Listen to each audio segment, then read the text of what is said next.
Good morning, everyone. Welcome to the Trade Ideas Live Trading Room for Friday, May the 8th. My name is Barry Anderson, moderator of your trading room. Can I get a quick sound check, please?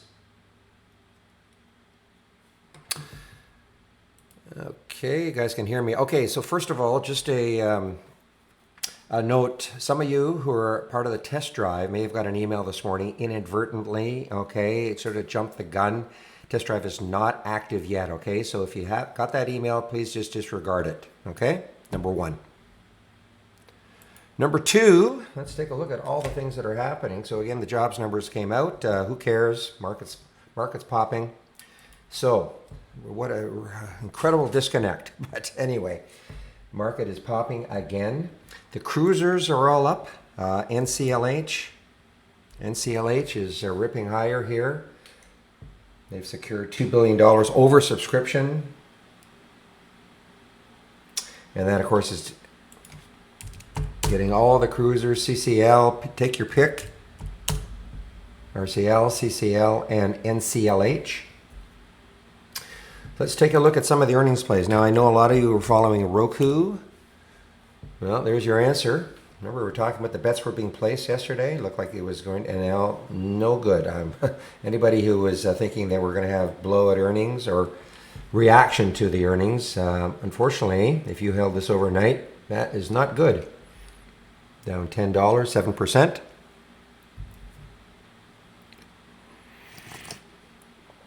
Doesn't matter what we think. Why is it popping on that news? Doesn't matter what we think. The market is reacting. That's what. You'll drive yourself crazy if you read some news and you figure, well, that can't pop the stock or do anything for the stock. But anyway, that's what's happening with NCLH. PVAC. Let's take a look at some of the. There's a ton of earnings plays. I'm just picking out a few of them. PVAC, small one. Has some room maybe to $8. So there's PVAC as an earnings play, released earnings after hours. Uber released earnings.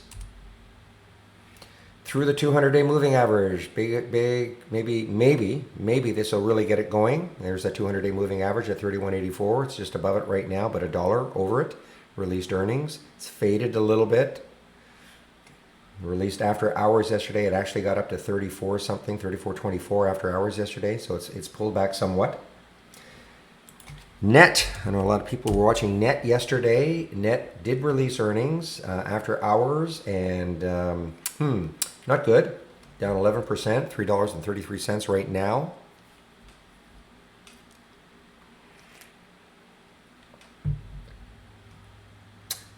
Dropbox, DBX.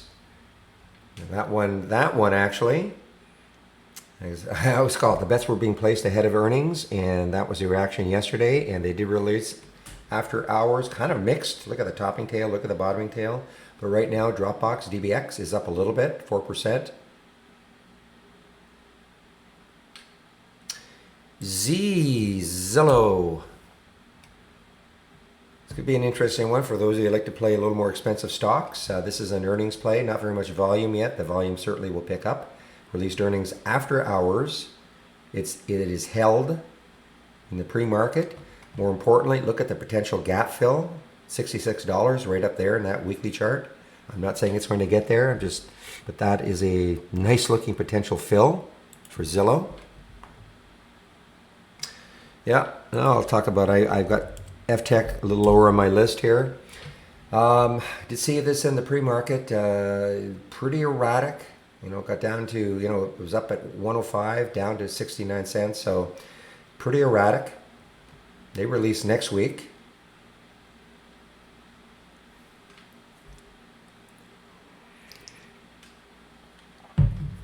But could be interesting. I mean, there's a 200-day moving average if it holds above it, and it's 84 cents, $1.07. It's a fairly low float, 21 million shares in the float. The resistance area on that weekly chart is probably around $1.43 right there on that weekly chart. So that would have some room on a percentage basis if it got close to that. PAR, P-A-R, I believe this is an earnings play. Yeah, not very much volume yet, but a big gap up. Look at that, 35%. They released after hours, and it's holding the pop over the 200-day moving average. Lots of room still. No volume, not very much volume yet, but it is a low float. Guarantee the volume will certainly pick up once it starts to trade, or once the market opens. But that's a big gap up for PAR. Sava.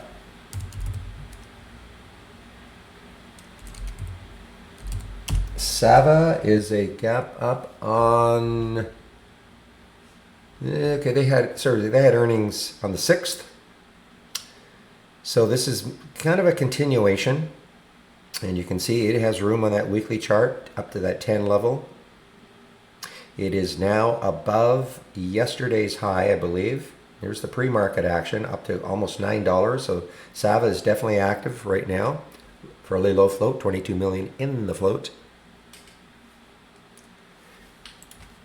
This was a super active one a few weeks ago, PSTI, a few days ago actually, and it gave it up quite a bit, but look at this, PSTI now, it's clearing this area right there. It's a low float, 14.5 million in float, big volume for it already. It's not an earnings play. FDA clears application for phase 2 COVID study, so that is the reason this is popping a little bit this morning. Not a little bit, that's a big pop. So that's PSTI. SunPower, SPWR, is an earnings play. Yes, it's an earnings play. And it is moving higher here. Now there's a 200-day moving average, a little bit above it. A little less than $1 above it.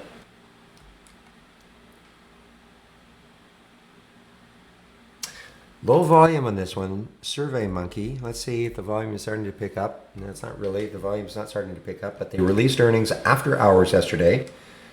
And there's that 200-day moving average, that all-important 200-day moving average right there. You see that green line? 1705, so it's a little bit above it, but the volume is, there's nothing to it yet.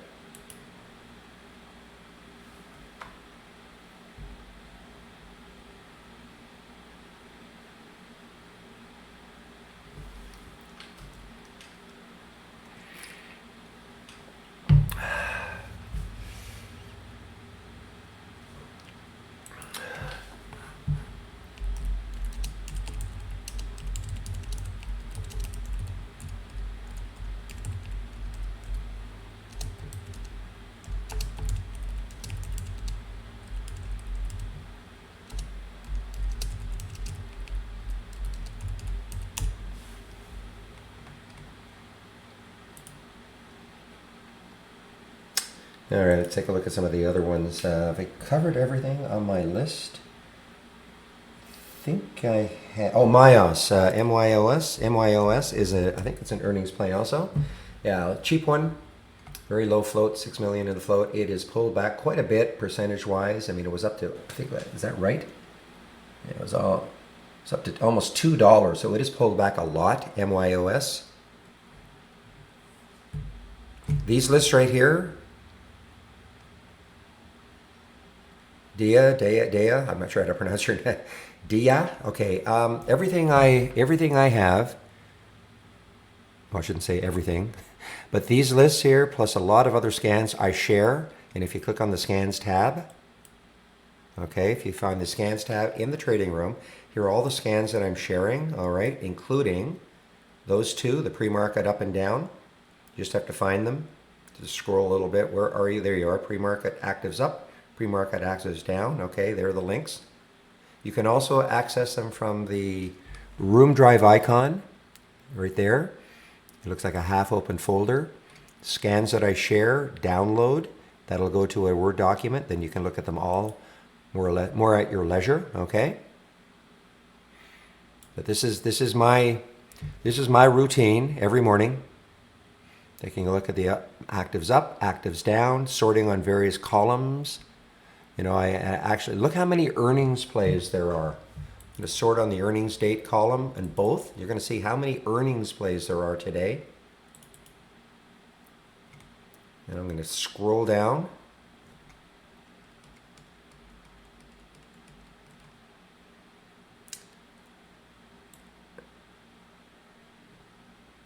So anything that says 0.25 means they released earnings this morning. And look at them all. I mean, there's just so many, so many, so many. Anything that says minus 0.25 means they released earnings after hours yesterday. Those are the earnings plays. Anything releasing after hours yesterday and this morning will be what I call an earnings play. These will be active stocks. These are on the upside. Take a look at the ones on the downside. I mean, it's just, look how many there are. And here on the downside, again, the 0.25 releasing earnings this morning. I mean, look how many there are. So we're next week we will have another active week of earnings releases. Now I'm going to sort.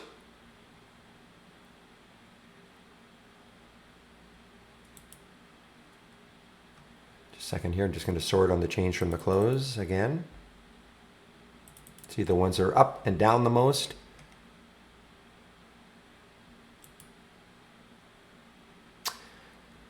Okay, so DSS, is this a reverse split?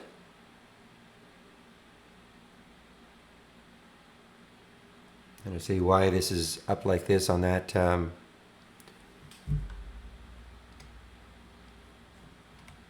It's a reverse split. Thank you. I don't see the ratio. 30-1. Thank you very much. So this is a reverse split. So this is really.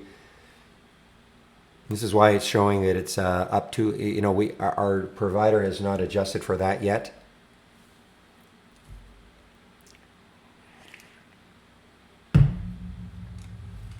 Anyway, that's my routine every morning. I sort on the various columns I always say, I mean, the obvious thing to do is to check to see which ones are up the most and which ones are down the most. That's the easiest thing to do. But sometimes you can unearth some gems down here by sorting on the other columns, the volume today or the float, even the earnings.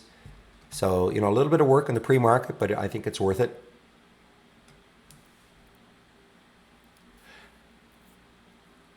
Good morning, Real. All right, let me check quickly to see what sort of upgrades and downgrades there are this morning from briefing.com.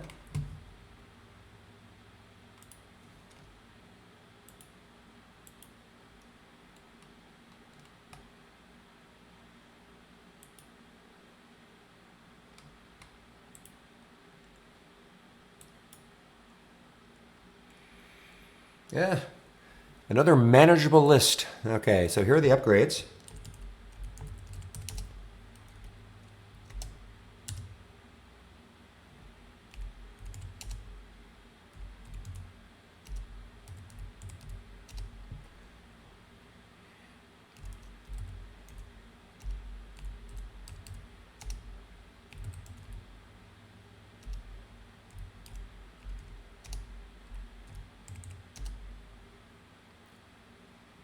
There's a couple more of the upgrades to get in here, and then I'll get to the downgrades. So there are some of the upgrades this morning from briefing.com, and I'll get the downgrades in now.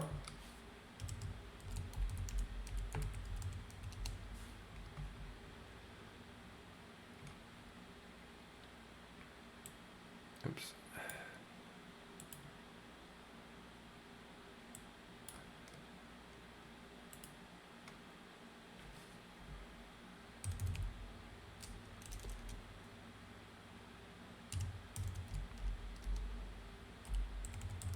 If you're wondering about upgrades and downgrades, these are just, call them analysts' opinions of where they think a stock may be going.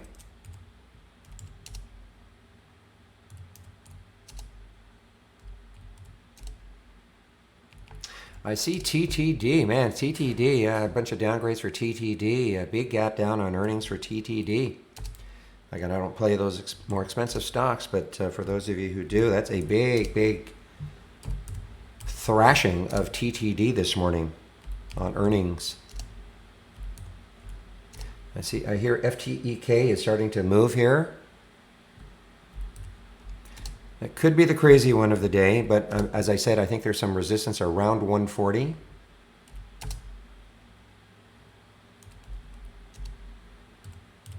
All right, there are some of the upgrades, some of the downgrades from briefing.com this morning.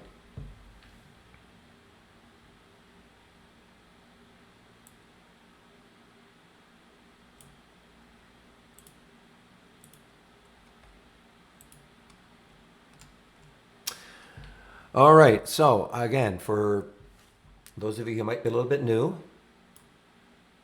or you forget, you don't listen to me, if you want to follow my watch list up and down, which has been really performing well this week, I don't know what's going to happen today, of course. We have to wait for the alerts, but if you want to follow my watch list up and down, and there's repeating these three windows here, if you go to the toolbar, obviously you have to be a subscriber, but click on new from the toolbar, and channel bar, not that one, new, channel bar, and then my windows right there. Okay, Barry's windows right there. Okay, and this will, you get these three windows, plus you get some charts. But please, before you do that, make sure that you, if you have a layout already up and running, make sure you save your layout to the cloud before you do that, because you can only have one layout loaded at a time, and your layout will be replaced by anything you click in a channel bar.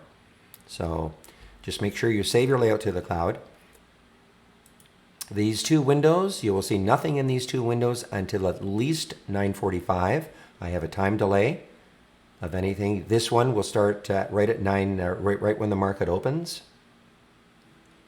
The reason I do the 15-minute delay, I like to see things settle down just a little bit. Not that things are completely settled down after 15 minutes, but they're a little bit settled down, so that's why I delay.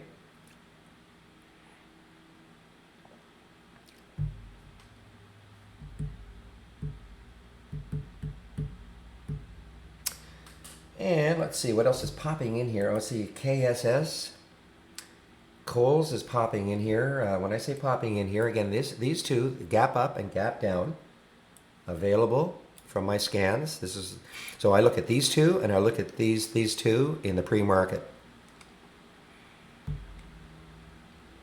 where I get a lot of the ideas from. Vuzi, see, Vuzi is starting to move. This is next week, Monday, before Monday they open, or sorry, they release earnings.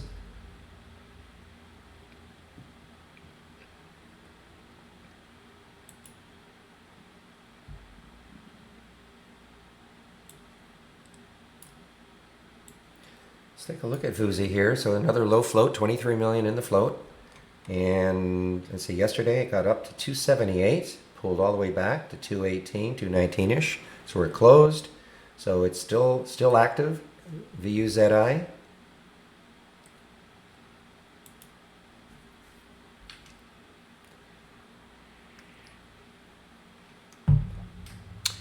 And of course, the test drive starts. So if you're just new into the room this morning, wondering what I'm talking about, the test drive starts on Monday. So I'm going to put this link in right now, 9:23, 7 minutes before the market opens. So I'm going to put this link in right now.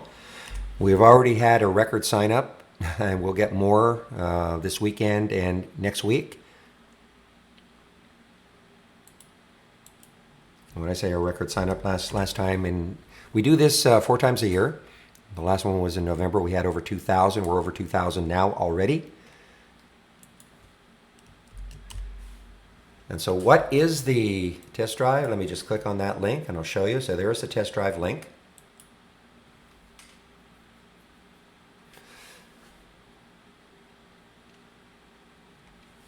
Yeah, I've got, unfortunately, yeah, Patrick, I see your question. I'm getting a confirmation on that. Typically, that's when it does start. That's when you can access it. I always say give it a couple of hours after the market closes. Unfortunately, an email went out this morning prematurely, which I know is going to cause a lot of issues for people wondering why they got this email. So I'm just trying to get a confirmation, okay?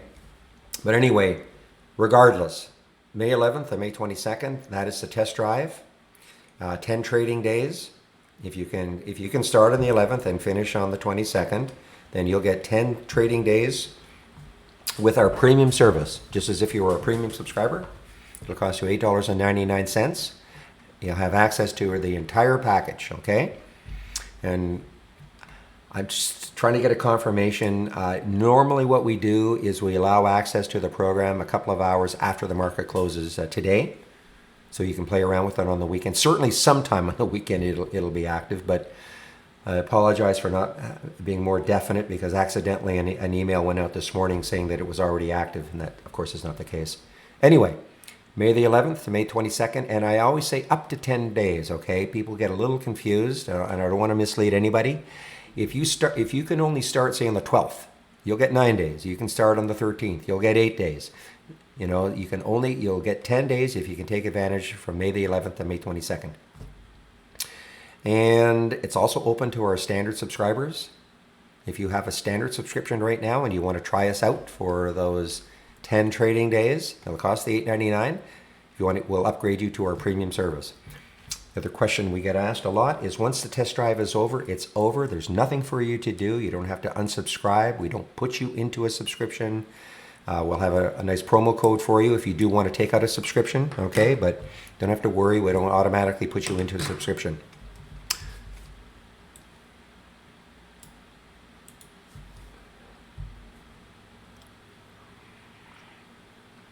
No, don't. I'm glad you didn't get it, Billy. Actually, I was joking with the guy saying, you know, a lot of people don't read our emails, and I'm thinking because we've got well over 2,000 people who are signed up already. I was joking, saying hopefully they don't read their emails this morning. Oh yeah, this is going to be a doozy. Real.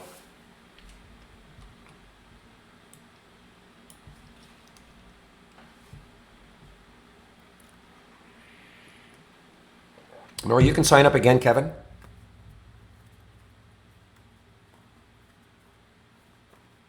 So the question was, if you sign up for the test drive before, you can sign up again.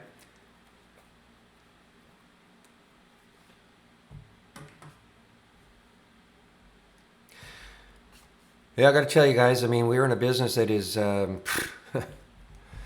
we have been virus proof. I hate to say it like that, but man, oh man. What time is it? 9:27, so we less than 3 minutes before the open. So again, guys, you know, I have not been a very super active trader. Lots and lots of questions, which again is part of the job, which is absolutely okay.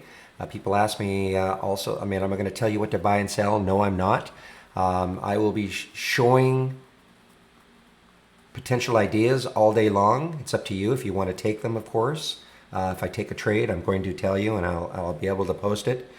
But you can appreciate that it's difficult for me to concentrate just on trading, answering all the questions. Again, it's absolutely fine. Don't be shy. Ask away.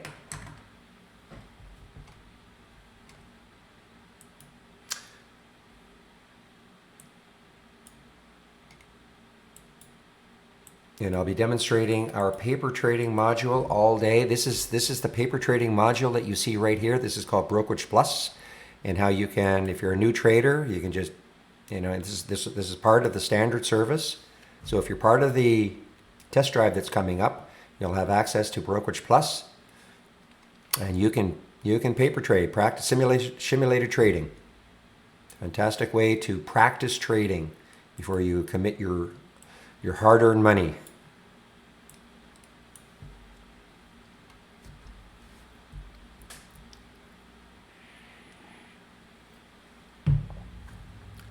Yeah, Philip. Unfortunately, I'm answering somebody in the YouTube stream. No, that email went out inadvertently, so disregard it.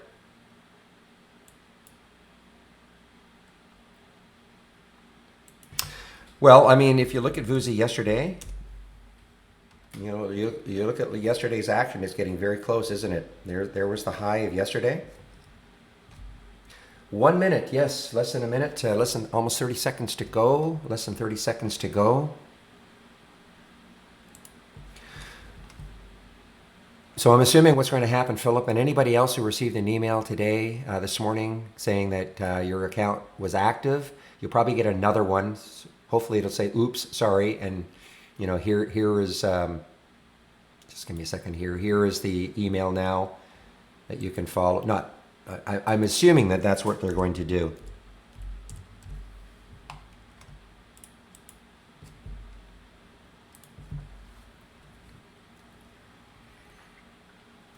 All right, market is now open. Well, let's have a great end to this trading week, everybody. I'll get rid of these two.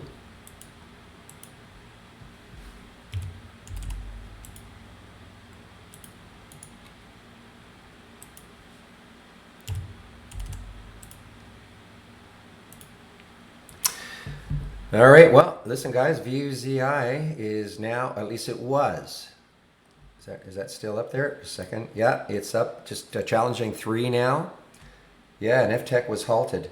Now, let's see if I'm right. I mean, I might be completely wrong. There's where I thought it might stall, but it might pop right through. You know, look at that weekly chart.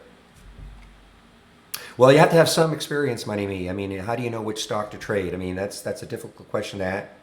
You know, there'll be some ideas that'll be posted in the room. And again, when I start getting some of these in my watch list up and down, you know, these will be probably very interesting stocks to look at. But to absolutely say, trade this one, it's impossible to know.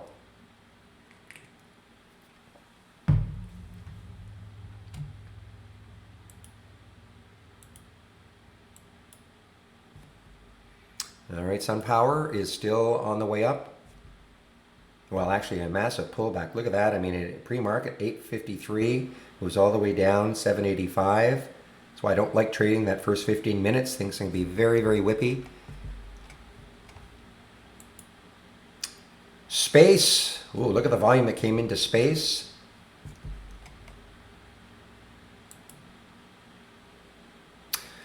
All right, guys. So I have a feeling this is what's happening here. Are you guys getting any lag on your single stock window?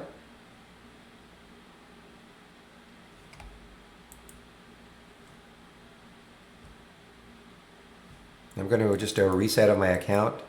Okay. Let's see. All right. Just had to do a little reset. Look at space, guys. Look, I mean, look at the room space has. What broker am I using? I'm using Interactive Brokers. Money Me.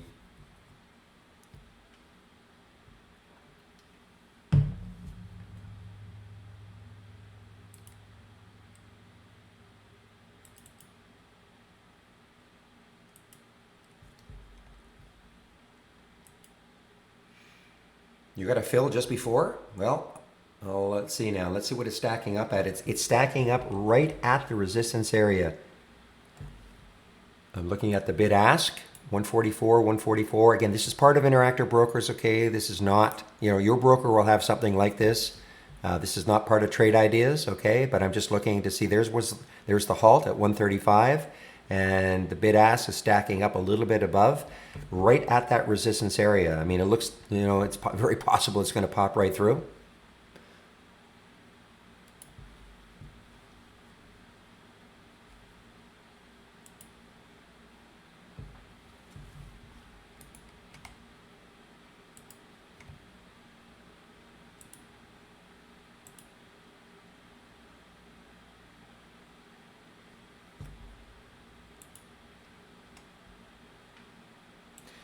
Yeah, I have IO thumbnailed, and I do see it's popping up. That was a bit of a crazy one yesterday. It had earnings on the 6th, and it really moved higher here, but it gave it up most of the day.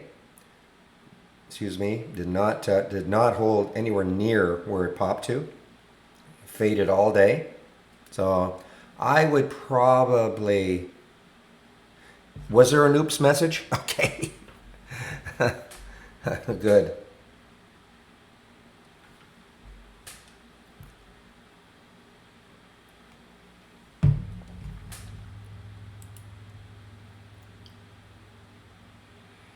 It's not free, no. But IB is so cheap. I mean, it's not free, but I mean, it's certainly not expensive.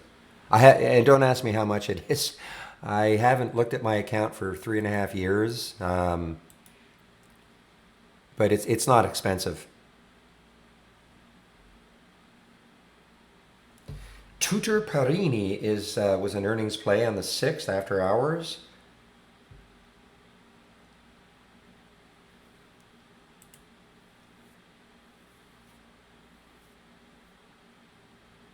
Interesting. Usually my basic new highs and lows and even my watch list repeating is super active right off the bat. It's not that active.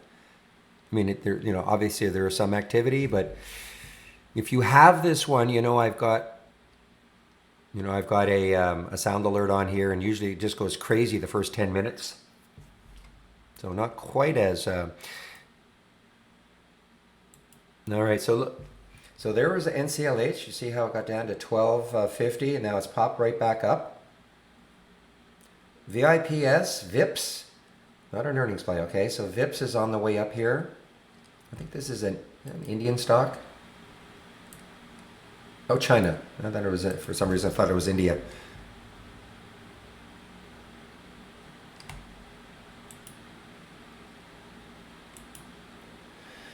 All right, now PVAC is starting to fade on earnings. It was up, that's a pretty big fade. It was up to 7.96, so there's almost a $1.50 drop. Ooh, well, I hope you're able to trade it out, FTech. Remember, I was thinking that this might be resistance. So look where it popped to, right to that area. It doesn't mean it's going to not come back, but.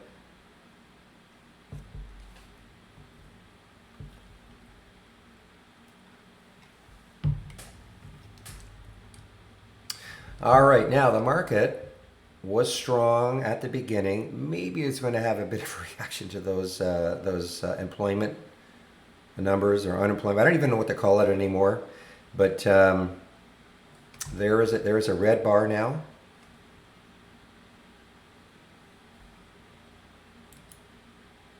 Okay, here's one that got halted on the way up, PTGX, and actually it's an earnings play. And keep an eye on this one, PTGX. Didn't really see it in the pre-market. There wasn't that much action, but look at this. What a move. It's an earnings play. It released earnings after hours yesterday, zero reaction.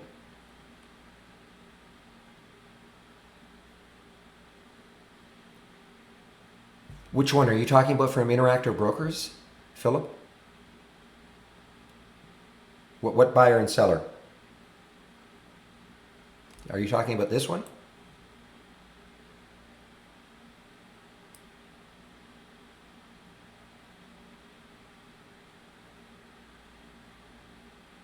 Not sure which one you mean. Ah, look at cars. Interesting. Wow, wow. This had actually, I saw a downgrade yesterday. It had an incredible day 2 days ago.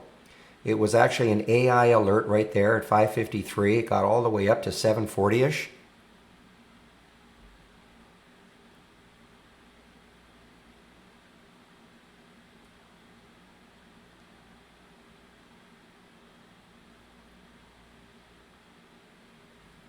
Okay, I see we have a couple of AI alerts early.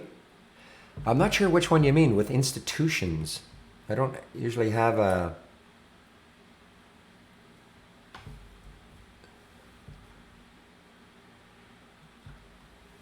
I'm not sure which one you mean, Philip.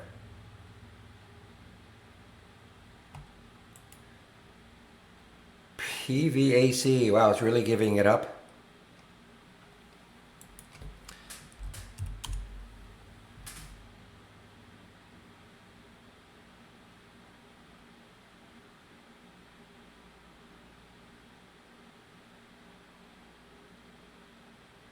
I don't think are you sure that was me? Or that might have been I don't think, because I don't often have anything like that, Philip. I don't think that was me.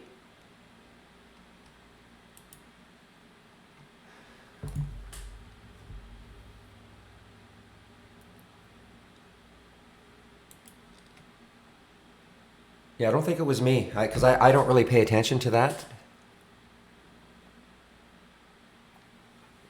Might have been another webinar or something that you were in, maybe put on one of the Trade Ideas guys, but it wasn't me.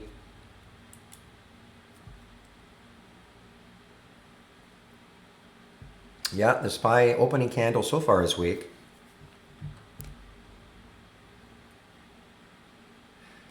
Maybe.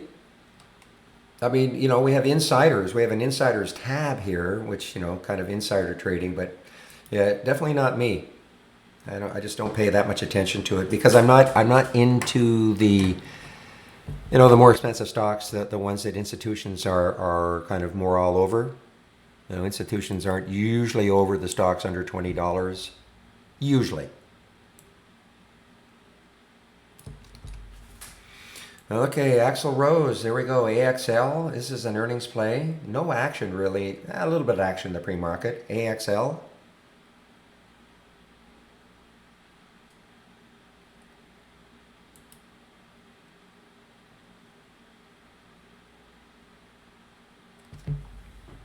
Keep an eye on this. Well, this PTGX. PTGX. Once it comes out of the halt, we have this halt resumes. You have one. This is one of the. There's FTech. Okay. I hope you were able to trade out of it.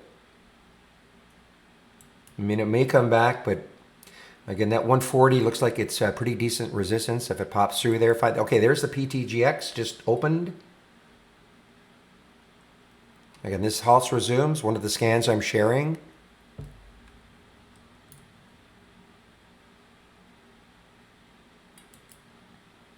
Keep an eye on new. It's already moving. New was a great one from my watch list yesterday. Tremendous. Look at the move it had yesterday. New. I think the alert was right around here. Got up to 7. So it was around. I think it was around 6:15 or 6:20ish. And it just kept running all day long. Flattened out at the end of the day. Another move for it today. Probably coming into some resistance around this area, around the 850 area.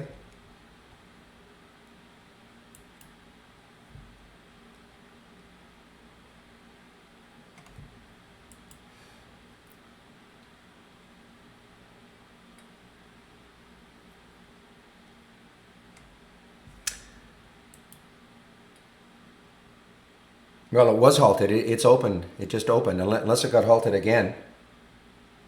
You're right. It just got halted again. PTGX got halted again. Wow, what a move.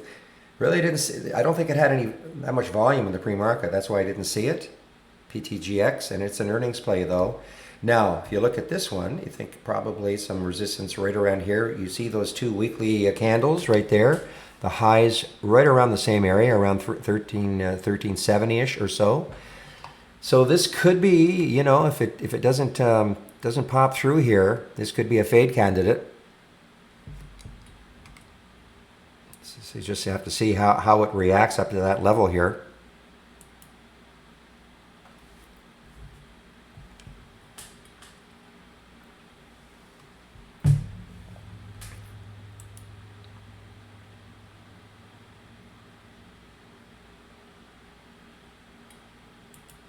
I'm just waiting. What time is it now? 9:43. So nothing will show up here until at least 9:45. Now, Sava could be interesting. Sava could be. Let's see. Look at the look left. There's a high right there of 934. That's far enough away. That's on that weekly chart. It's a low float. 22 million in the float.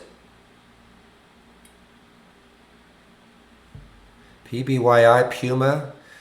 Man, if you've been around for a while, look where this one was back in 2014. Only $281.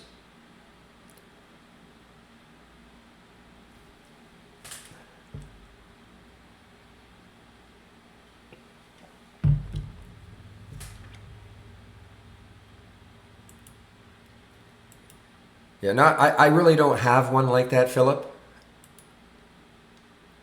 You can kind of design something like that, but you may get a lot of ones that look like they're going to break out and then they don't. So you may get too many alerts.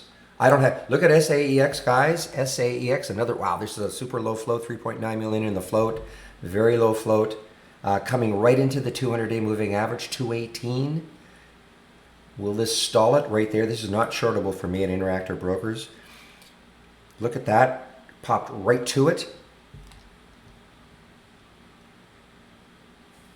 Meanwhile, Puma Biotech is just screaming here. PBYI. This actually, it's an earnings play. May 7th post-market, so it released earnings after hours yesterday. PBYI. Look at that daily chart looking left. 1121 is the next high looking left. So, whole numbers can stall it. Doesn't have that much room. All right, there's TWOU. Now, I put this one here in here. This is a little more expensive for me, but I did put it in here, TWOU, just based on what it did yesterday. But more importantly, look at the potential move that this could have if it can take out. This is why it's on the list, not necessarily to take it right now, but 3029. I mean, right there. And then if it can break out over 3029, look how much room it's got. You look at that weekly chart. The next big resistance area would be around 40. So this is this is more for people who are maybe looking for swing trades. Again, I'm not telling you to do this. I'm just, people are always looking for swing trades, and this is the sort of thing that I look at to see what sort of potential room it has once it clears a big area. So there's that TWOU, and if it gets over 30, I mean, it has room to get to that 41 area. I'm not saying it's going to get there. I'm just suggesting that's something you might want to take a look at.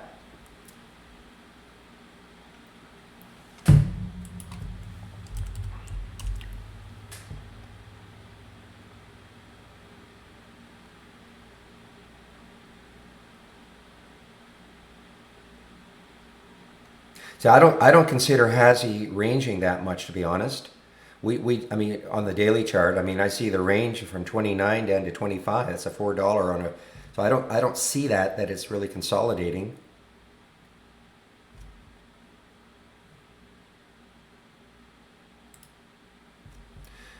Oh, guys, guess who's not over? MGNX. And if you were in the room 2 days ago, you saw this wild action for MGNX. It really hasn't given up.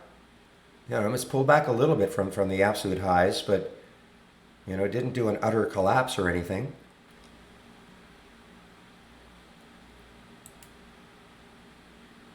Now, I had an interesting day yesterday. This was an earnings play yesterday. It was gapped all the way down to 1914, so it was negative all day, but it recovered. Look at that green candle. It recovered all day long. It still closed below, the close of the day before, but it recovered all day long. Looking at that green candle now, and there's the 200-day moving average. So it's far enough away.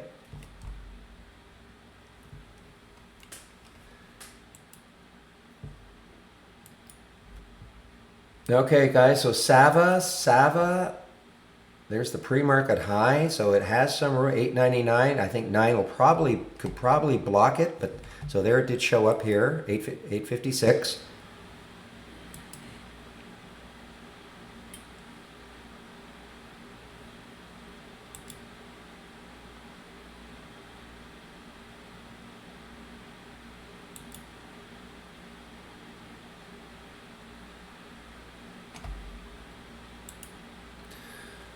So mid has had a strange day. I did see it in the pre-market. I didn't really talk about it. I know it had a huge gap down percentage-wise, but it is, look at the bounce now. It has really recovered, 160 up to 2.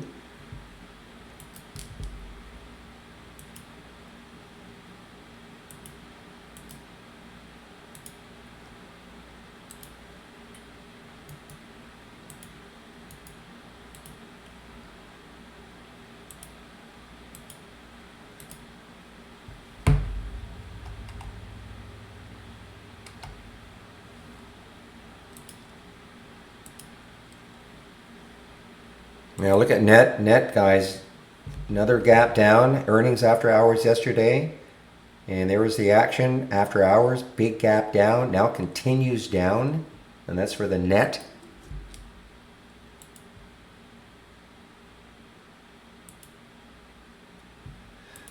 All right, I'll take a look at Mark. Oops, better not put the apostrophe. I know a lot of chatter about Mark.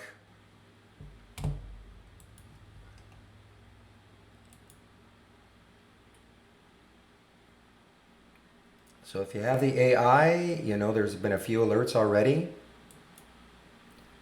I'm not a huge fan of the early ones, but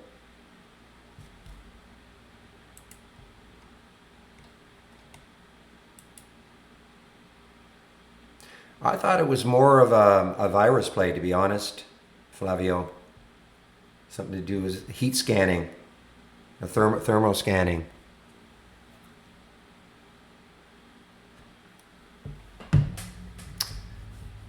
Wonder why you don't have volume.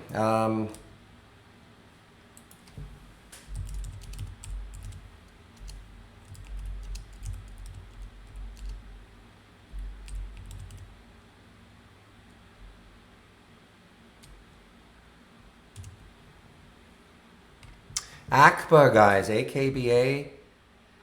Yeah, thank you, Goods. Do a refresh. I know you probably can't hear me, but oops. There's the refresh.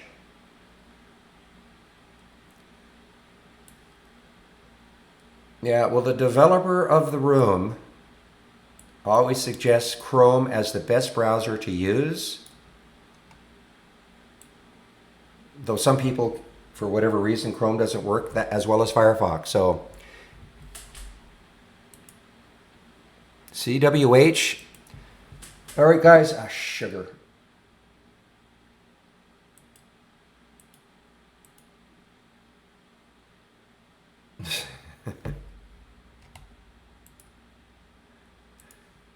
I got a fill on the Sava, guys. It did get a fill at 864 on the Sava. Sorry, 864, a little over that 856. And I have to be very aware, there's that high right there, so it's not that far away. This might be just a quick scalp for me.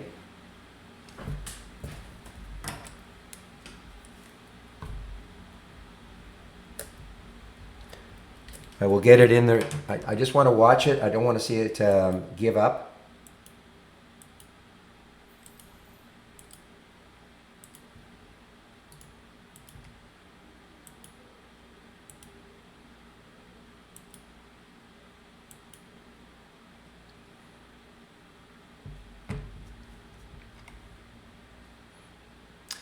Yeah, you see what I did? I mean, I already traded some out. I don't completely trust the fact that it's not going to get through this 9.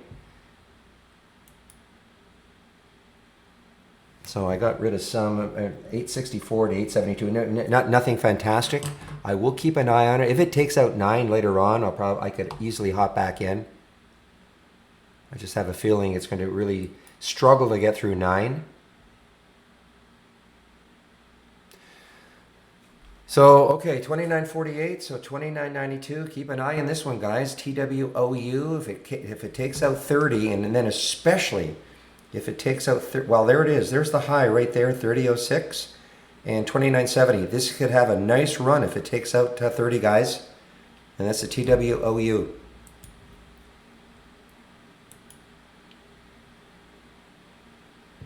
Okay, so I'm all out of the. I mean, that was just quick. The Sava, I'm all out of it, but I definitely want to watch it to see if it takes out that that 9 area later on.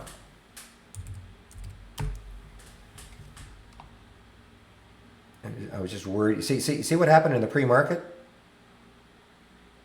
Got up to 9, 1, almost twice, 3 times.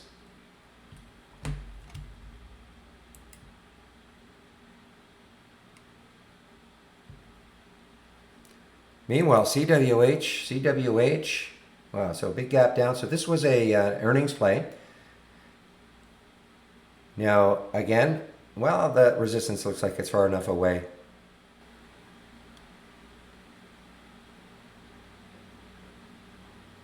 Just personal, Philip, that's all.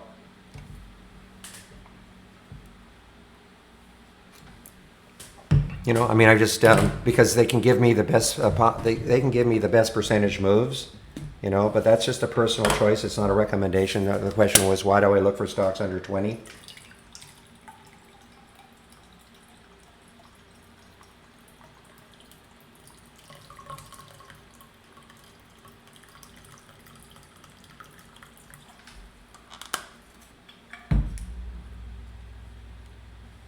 But again, that's not a recommendation. It's just what I do.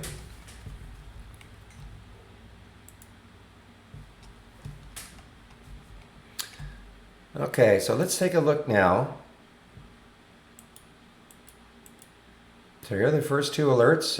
Again, this is going to be pretty interesting if this one if TWOU takes out 30.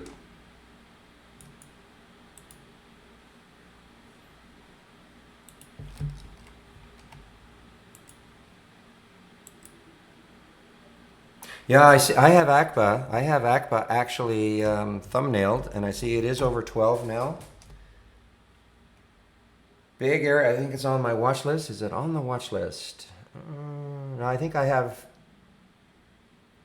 I'm going to stick an alert for at 12:26. You can see if it takes out the high of 3 days ago, this could really get it moving again. If you look at the monthly chart, it has some room to around 1430-ish.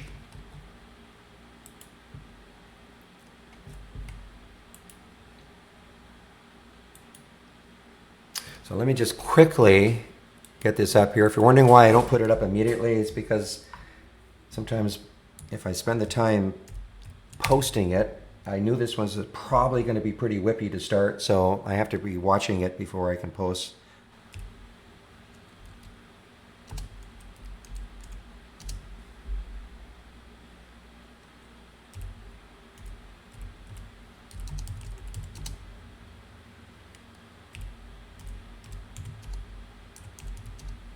And flat means basically where I bought it. So yeah, no great shakes on that one yet for me on the Sava.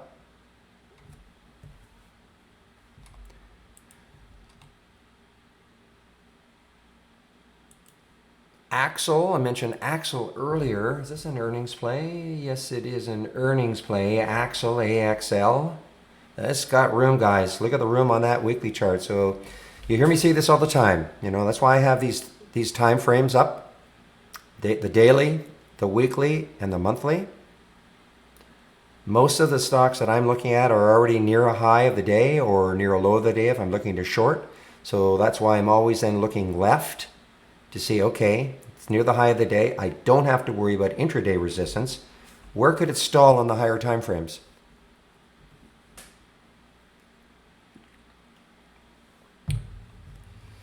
Okay, guys, there's your TWOU, just flirting with that $30 level. What's the volume like? Pretty good volume. You know, it's picking up. Not a huge float, 57 million in the float.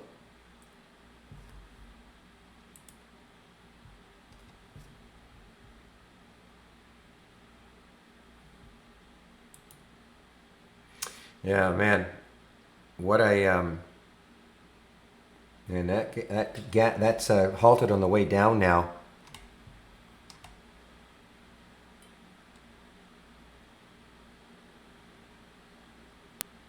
I'm afraid to look at FTech. Yeah.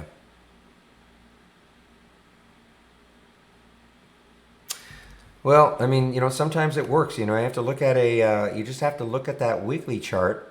And you just saw, I mean, there's just a cluster of candles right around that 150 level.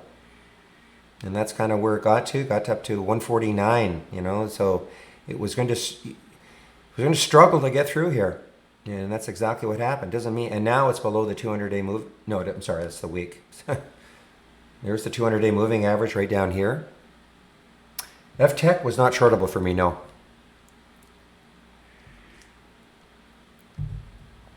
VTIQ is VTIQ.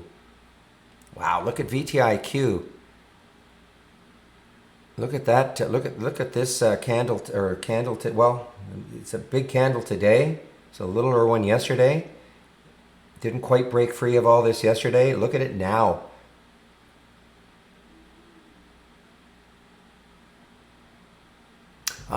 This is something to do with brokers.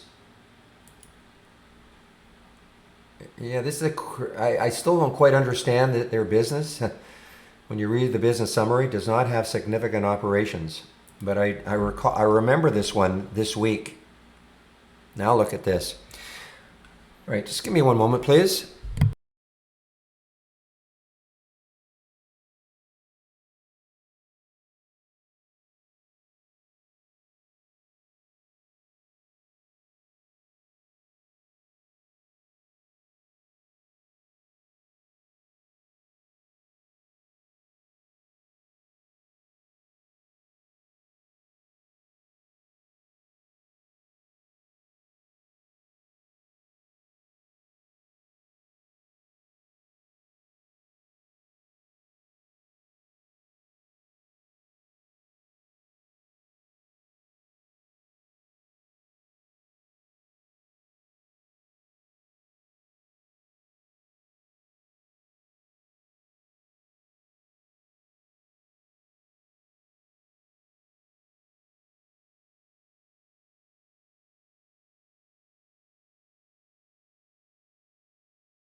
All right, I'm back. Yeah, I'll bet you Beyond Meat is absolutely, yeah, good rippage.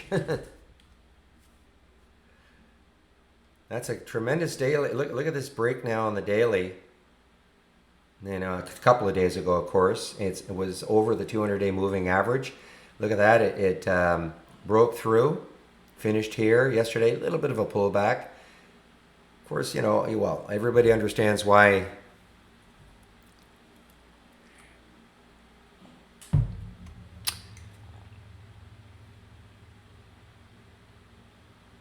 Now, when you say you downloaded it, are you saying that is actually you actually downloaded it, so you have access to the program right now? Just see what's happening here, because I know an email went out inadvertently this morning saying that you could download it, but then another one went out. I thought that basically said sorry. That's not exactly correct. But could you actually download the software and you have a toolbar now? With a green ball?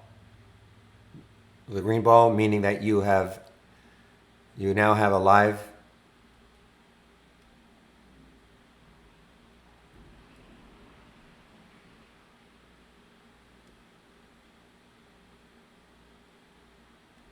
Okay.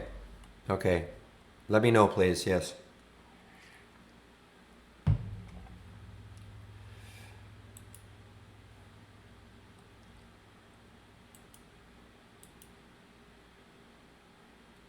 Now, as you know, if you don't know about VHC, this is the Apple sewer. I don't mean SEWER. I'm talking about litigator.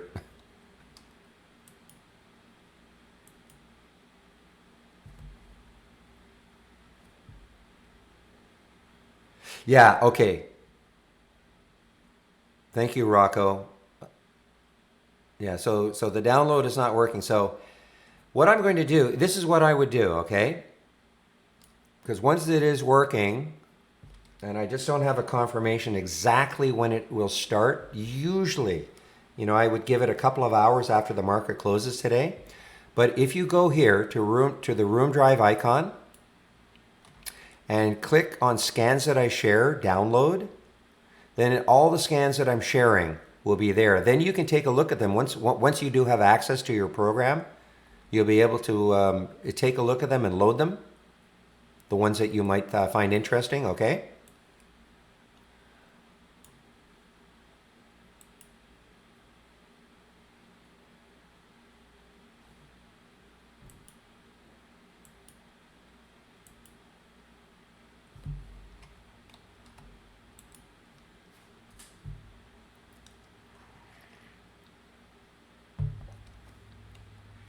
Guys, if you have the AI, you know this is, again, I just mentioned this one, VHC, the Apple, the Apple litigator. As far as I can remember this company, I mean, I'm going back years. That's all they do.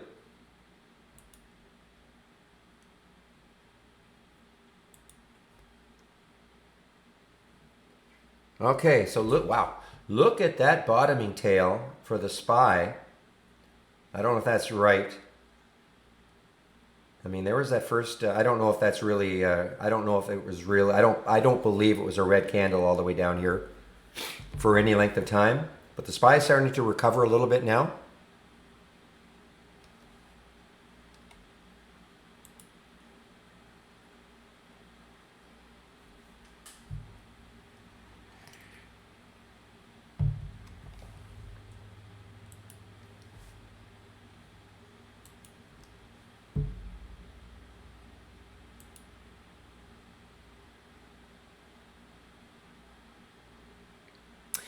All right, so I see a couple more showed up here. So the TWOU. So, well, okay.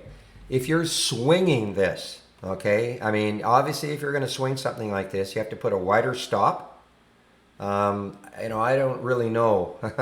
It's, you know, I really can't make a suggestion on that one. I mean, if I were swinging it, I certainly wouldn't want to see it go below today's low. But maybe if you want to give it more room, 2 days ago. Remember, if you're swinging it. But it looks interesting now that it has taken out that 30.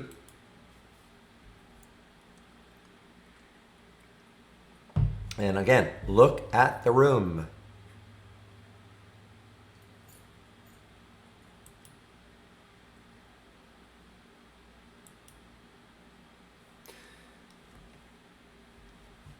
You know what? Keep an eye on Zuo, Z-U-O, Zuo. This is on my watch list. It hasn't triggered because the volume. Well, actually, let's see. 11.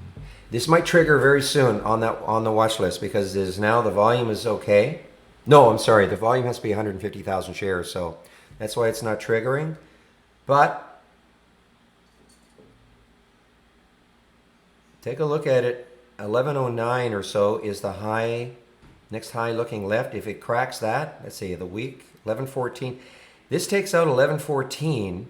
This has a real big chance to start, again, filling in this void. So I'm going to stick an alert right around there, 1113-ish for the ZUO.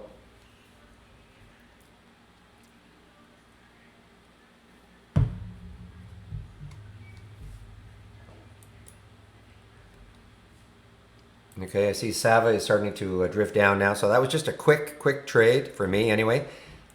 All right, NKTR, what are you doing? NKTR, another earnings play. This is why we have so many active stocks, guys. We have so many companies releasing earnings. So this one is over now, the 200-day moving average. It gapped over it.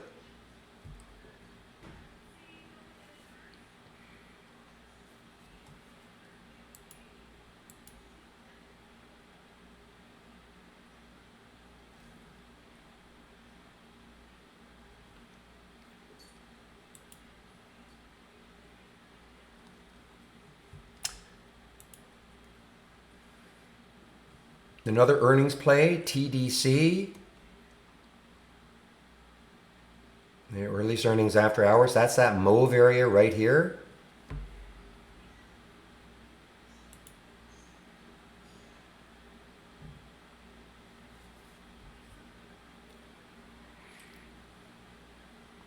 No, I didn't take the TWOU. I didn't take it. As I say, I don't usually take the stocks that are over $20. I was just pointing it out, to people who are looking for potential swing trades.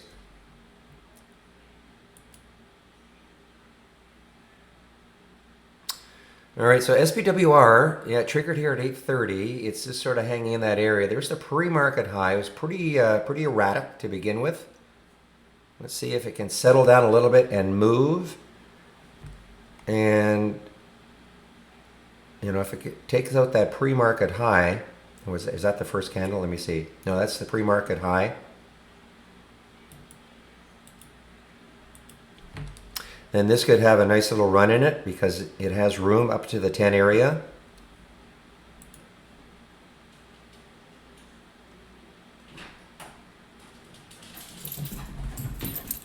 Boy, yeah, Puma, PBYI is just...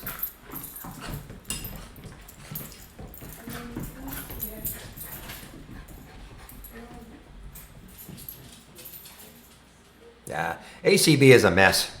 I mean, my thoughts, ACB is a complete and utter mess. I mean, the whole marijuana cannabis sector is a mess. I mean, look at the, here's the ETF, here's the glory days back here. And then it's a mess. I just don't have any faith in any of the cannabis stocks, to be honest.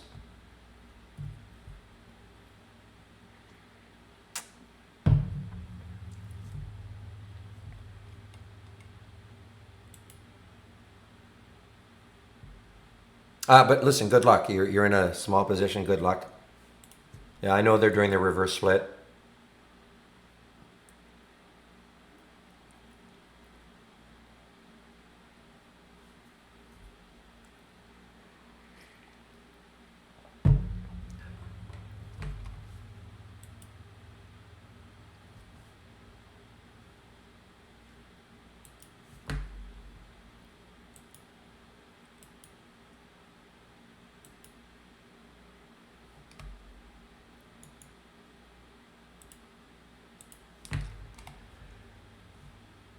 Okay, what are these ones doing? So this is pretty extended. I mean, I know I've got the alert here. It is over the it's over the 200. Well, actually, I didn't realize that. So it's over the 200-day moving average now for new NEW.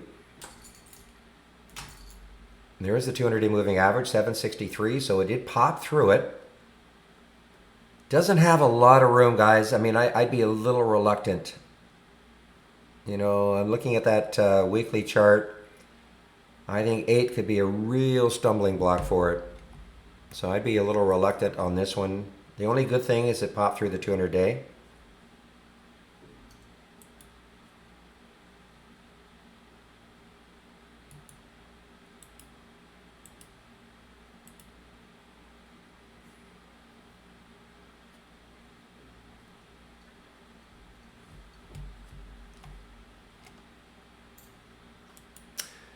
All right, if you're looking for ones on the way down here, this is an earnings play. Herbalife is on the way down.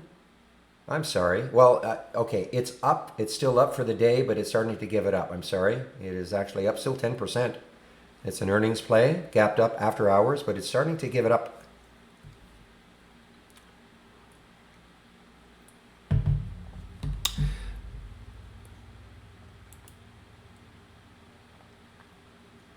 Boy, Ion has been very whippy. Ion, again, is... Take a look at it. I keep putting an Ion. That's what it's called, but it's IO. That's the symbol. Wonder why they didn't take Ion. Anyway, IO. Pretty whippy. Had a huge day at the beginning of the day. Got all the way up to 437, and it just faded all day. Trying to recover a little bit. All right, you know what? I'm going to do this a little bit earlier. We got probably a lot of new people in the room. So first of all, I just want to welcome anybody who's new to the room, and if you're part of the test drive next week, this is the format every day, not every day, Monday to Friday. Yeah, I have to say that because I get people, hey, where were you? I logged in on Saturday and you're not there. Anyway, Monday to Friday between 9 a.m. and 3 p.m. Eastern Time, sharing my screen live on the mic. This is the format every day. This is not anything special. Okay, we're not doing this because it's a test drive. We've had this format since October of 2015 as a free room. And if you want to be part of the test drive, I'm going to just pop that test drive link in again.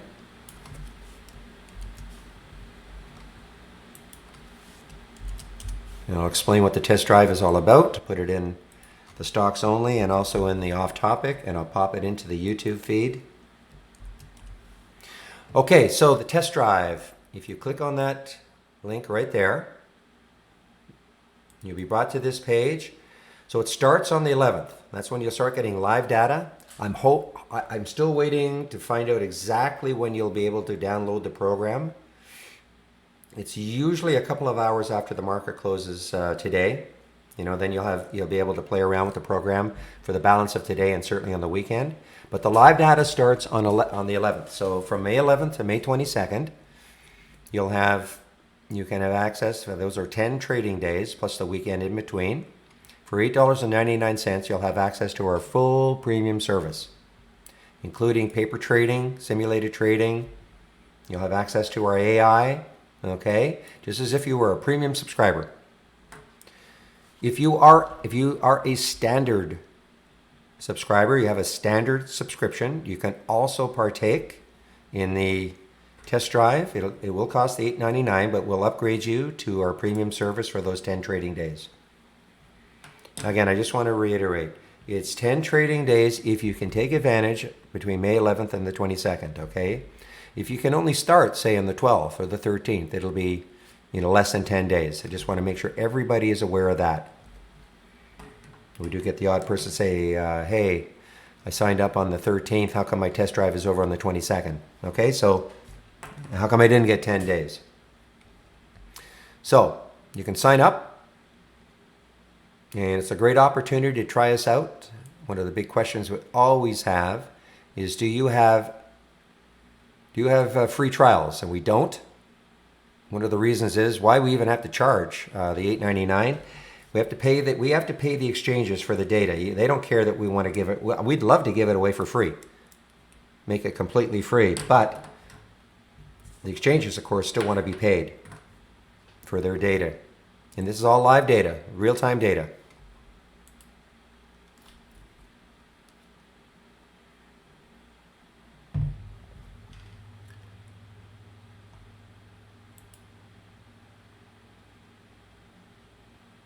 Boy, this is a marvelous one. So this Nectar NKTR. So here's where I'm seeing some, well, still a couple of dollars away for the Nectar NKTR.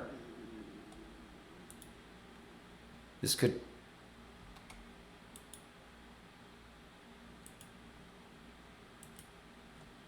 okay, guys, there's the ZUO. Again, a potential, you know, I mean, everything on my watch, there it is. I mean, there it just popped in there at 11:09. Everything in the watch list typically can be multi-day holds, all right? Because when I construct the watch list, I'm always looking at the bigger time frames to see, okay, if they trigger, you know, how much more room do they have, you know, potentially to keep moving? And that's why when you see that, a weekly chart that looks like that, you can see, I mean, I'm not saying it's going to get to 15. It could stop right now, but all we try to do here is to take one of the aspects of why a stock may not keep going up, and that could be chart resistance. So we try to take that out of the equation. So Tim, right? Okay, here's the right here. Okay, just underneath, I just popped it in again. There it is, right there, the test drive link. Okay.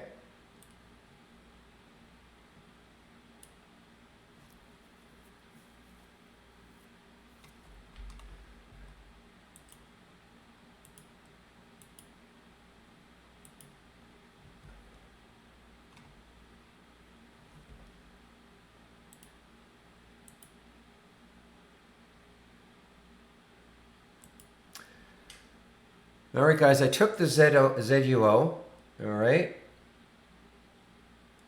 I get in, I got sort of an average of about 11.15. Who knows, maybe, I'm not a big swing trader, but who knows? Depending how it closes, how it does. So I'm in at 11.15 for the ZUO. Certainly if it gets down below 11, I'm out. Or maybe probably 11.05. You know, I mean, 11 is my absolute out. So I've share sized accordingly.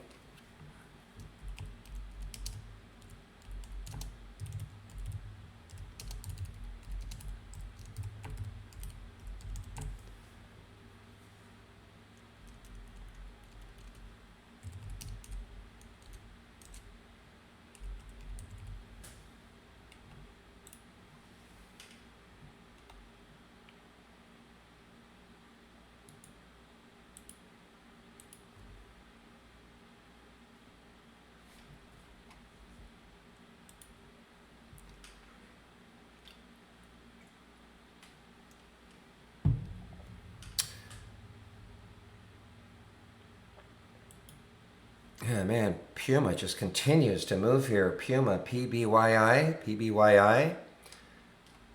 It's a pretty low float too. 34 million. It's not certainly not an excessive float.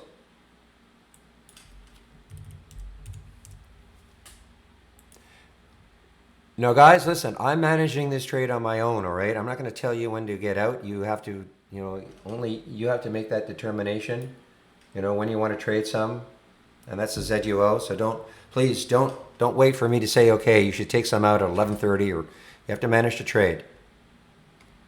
You know, the other one I'm kind of still looking at is the SELB. I'm a little mesmerized by it. It did have earnings yesterday, really a completely blah reaction. But look at it now. I kept waiting to see if I could take this area out. This is right here at 311. It's at 315 right now. Volume is not huge right yet, but why am I? Because if you look left, look at the room. You know, the next high looking left on the weekly is 379, and then who knows? Maybe it can get up to this 4 level. Well, it's on my watch list. ZUO on my watch list. Okay, and the trigger was 11:09. I was talking about it before. I don't know if you could hear me.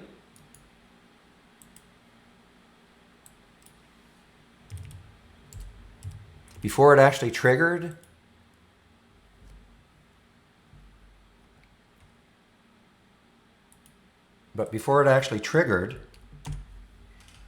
because I could see on my I can see the stocks that are in my watch list that haven't triggered yet, okay?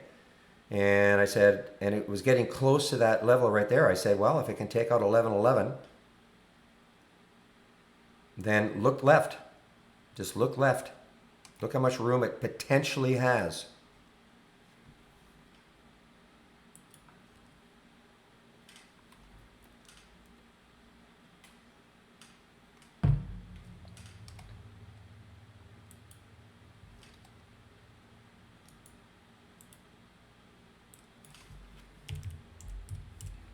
I'll just keep popping price alerts in here to see if I can induce it higher.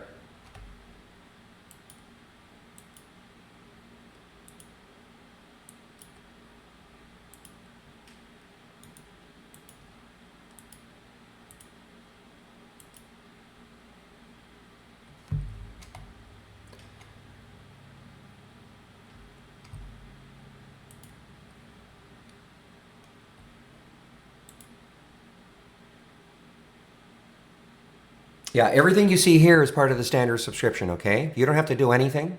All you have to do is from the toolbar, click on new, and then new, and then channel bar, and then my windows. I create all this for you guys, all right? There's nothing for you to do. Just all you have to do is click on the windows, on my windows. And these windows will, in this window here, you'll start seeing alerts right off the bat, or I don't know when the first one was, but usually right at 9:30. You won't see anything in here until at least 9:45. I put a 15-minute delay on it just to let things settle down a little bit. So why I do this, especially for new traders,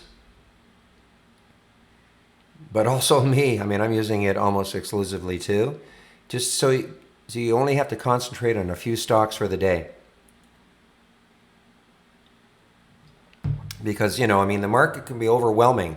People are putting in symbols all day long. Look at this, look at this, look at this. I do the same thing. I mean, I do look at other things. And, well, we have all sorts of different styles of traders in the room. But if all you did was just concentrate maybe on a few stocks, especially for a new trader, that can make it seem a little less overwhelming.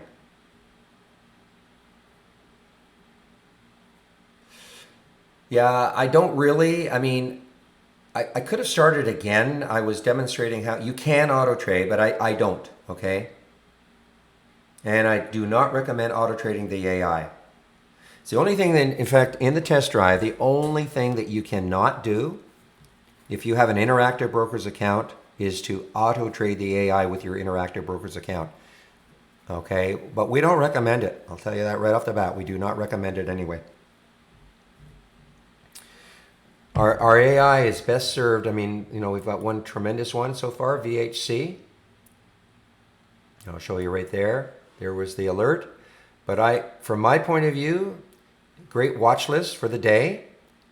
You can take you can watch to see how it's trading at the entry. And then what I would be doing is managing the exits. So kind of a combination of man and machine.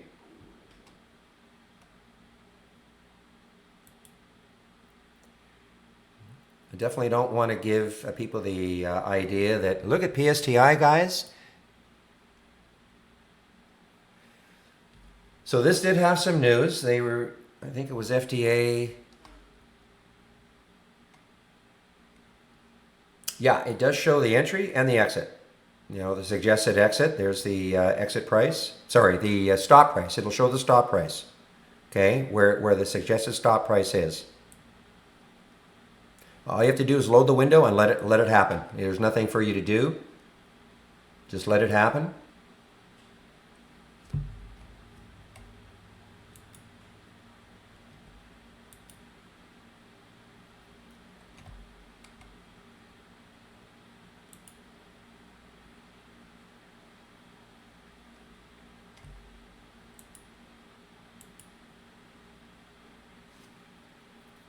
I mean, there's no problem. I mean, I could set this up. I used to do it up until a couple of weeks ago.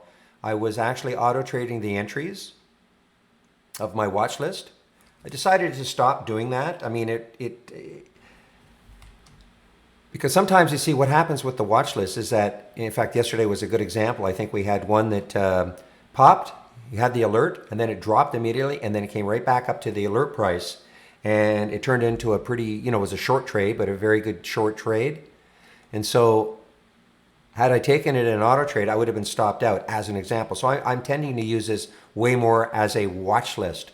So for instance, 1040, okay? Let's just say for argument's sake, there was the alert at 1040. Let's say it dipped back down to 10. And then later on it came back to 1040. That could be, maybe it was just a little early on the alert. And maybe now it gets going as an example. So I use this like as a great watch list. Not necessarily having to take a trade, right at the penny.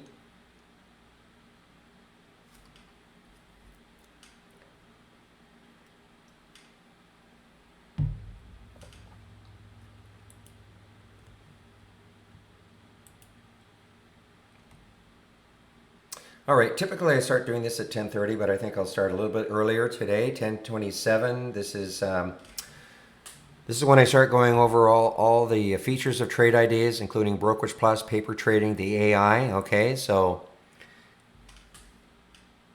first of all, big welcome to the room. If you're new to the room today or this week, welcome to the room. This is the format, Monday to Friday from 9 a.m. to 3 p.m. Eastern Time. I share my screen and I'm live on the mic. Look at Serve, guys. Now, Serve was a disaster yesterday on earnings. Look at that candle. Basically, all day, it just closed at the low of the day. You can see right back there on that daily candle. Closed right at the low of the day. Now it's trying to recover just a little bit. If you are, now, again, I'm going to nag people because it's amazing how many people don't realize that we're having a test drive, or they've heard me talk about it and then they say, hey, where's that test drive link? So I'm going to put it in again. Don't want people to miss out.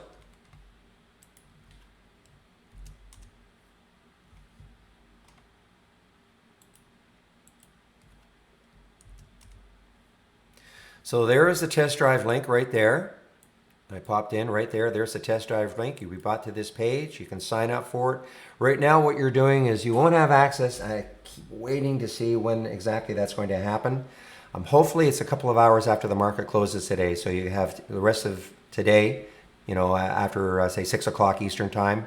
And then, of course, all on the weekend in which you can play around with the program. And then Monday morning, live data starting at 7 a.m. Eastern Time. Okay, from the 11th to the 22nd, that is 10 trading days. And it'll cost you $8.99, and you'll have access to our full premium service.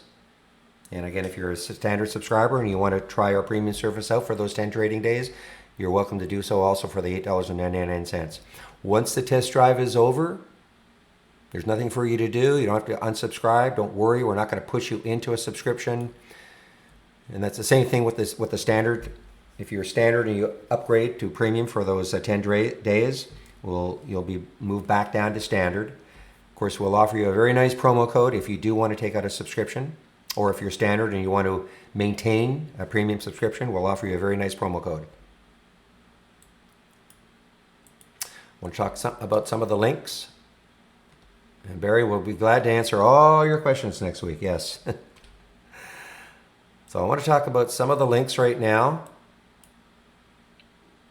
So we actually do have a YouTube feed also. So if you prefer, you can listen to me on YouTube from that link right there.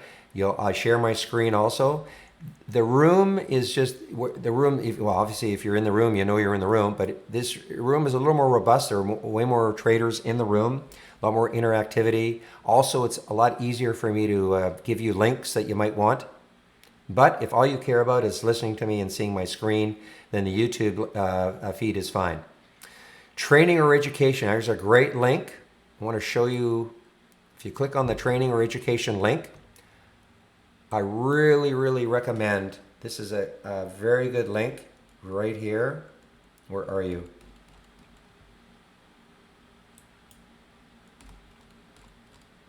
Right here. Learn trade ideas with 20 lessons in 20 days. Of course, you don't have to do one a day. Getting started. If you click on that link right there, it's all modularized. You know, of course, you can go at your own speed, but everything. What is a top list? Build a top list. What is an alert window? Create one. We go over virtually everything here. Great way to get started, okay? Especially if you're on the test drive and you're brand new to the program. Great. I encourage you to take the time to go through these, okay? I'm going to put this link in.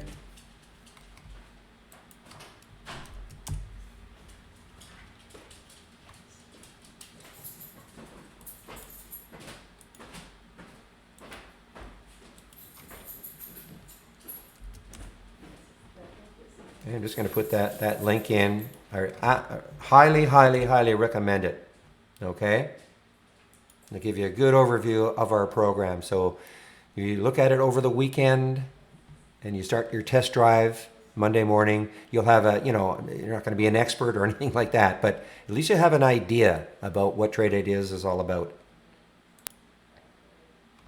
Let me keep going on the links. Okay, if you are a subscriber, you should have the latest version of Trade Ideas, okay? You'll know you don't if you don't have the similar tab in your single stock window, or if you don't have the buy and short buttons in the chart. I'm going to go over all this later, of course, but if you don't have that, then please download the latest production version. Click on that link, and here it is, 4.2.15. I do a daily video between 1:15 and 1:45 every day. You can sign up for it right there. The trade of the week, we've had some really nice ones over the last month or so. Trade of the week is sent to you before the market opens every Monday morning. I think eBay is this week's trade of the week. And then I've already talked about the test drive right there. Trade of the week is more for longer term holds. But you sign up for it, you'll get an email before the market opens Monday morning, and it'll basically outline the trade of the week, what it is, how to, the suggested entry, where a stop could be, etc. Okay? Now, if you can't wait, you want to take out a subscription right now. Well, first of all, if you click on the subscription link, notice down here, there are 4 ebooks here. Look at NKTR, just absolutely rippage here. 4 ebooks. The bottom 3 are swing trading setups. Now, these are all free, and the top one is a take on earnings season. Now, these are all trade ideas. We develop them within. I say that because don't worry if you click on the link and don't worry that it's not a third party. You won't get inundated with stuff from a third party. These are all developed by Trade Ideas, okay? And they're all free. I do have a Twitter account at @bbruin44. What I'm more than likely going to do, I'm going to create a layout for the test drive, and I'll probably post that over the weekend so you can download it if you want. I've already gone over the test drive. There's the 20 lessons in 20 days. Now, if you do want to take out a subscription right now, there is a promo code, Barry4Alpha, all in capital letters except for the numeric 4. 15% savings, 15 off the first month only, or the entire year. If you click on that subscription link, we're brought to this page.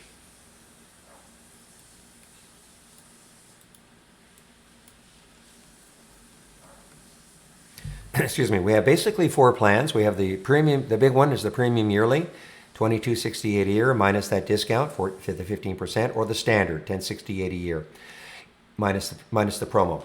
The huge difference between premium and standard, 2 big differences. The AI, Holly, and also if you did want to auto trade anything, I'm not talking about auto trading the AI, but if you can create your own alert windows. I'm going to show you how you can do this. You can create your own alert windows, and if you wanted to auto trade them, then you would need our premium service. If you don't care about auto trading anything, then all you need is our standard service. But if you do want to see the AI, then you have to have our premium service. You don't have to start off with, of course, a big annual plan. You can try us out, standard monthly, $118 a month, less than 15%. or the premium, $228 less the 15%. And again, this discount's only good for the first month, but if you decide within 30 days you want to upgrade from standard to premium or from monthly to annual, you can do so, and we'll, as long as you do it within 30 days, we'll honor the 15% promo code. Now I want to go over the AI. A lot of activity. I hear it in the background.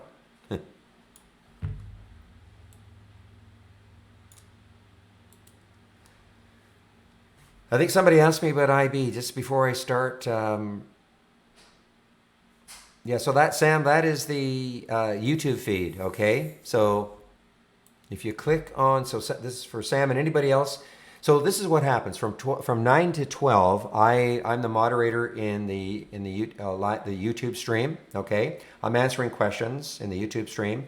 From 12 to 1, another trader takes over. Trainer/trader takes over from 12 to 1. And it's a lot live Q&A. And then I resume from 1 to 3. So that link is here, Sam. Links. YouTube live support. Okay. Just click on the links tab, and that's YouTube live support. Okay.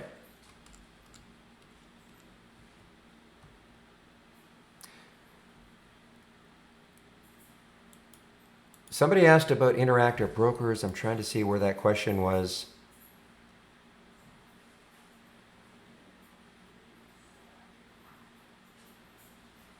No, I don't, Sindar. Not usually. I'm not a big indicator guy. You know, I'm always aware of the 200-day moving average, but I'm not that much of an indicator person. It doesn't mean you shouldn't, but I'm just not. I just don't do it like a lot of people, other people do. I know that, but I'm just not a big indicator guy.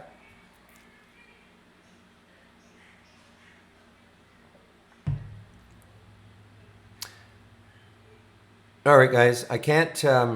Yeah, well, I'm looking at the candles, and of course, I'm always, because I'm a momentum trader, I'm always looking at the daily, weekly, monthly to see, okay, if I get into this one right now, you know, based on maybe a decent pattern from the 5 or the 15, how much more room can it possibly move, you know, based on the daily and the weekly and the monthly charts? I see Sava is right back up, guys. Sava is right back up.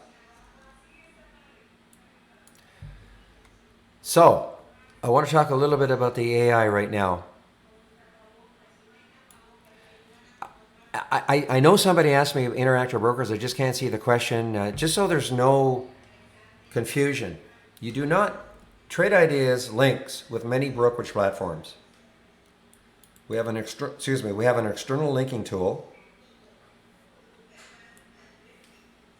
Okay, if you click on tools, external linking, I'm linked right now to my interactive brokers account. Okay, but we link with many other brokerages.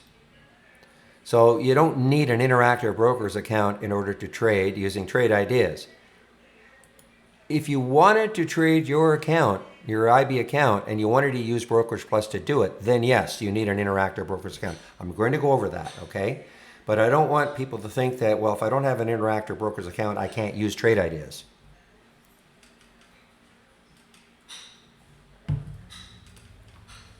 Let me go over the AI right now.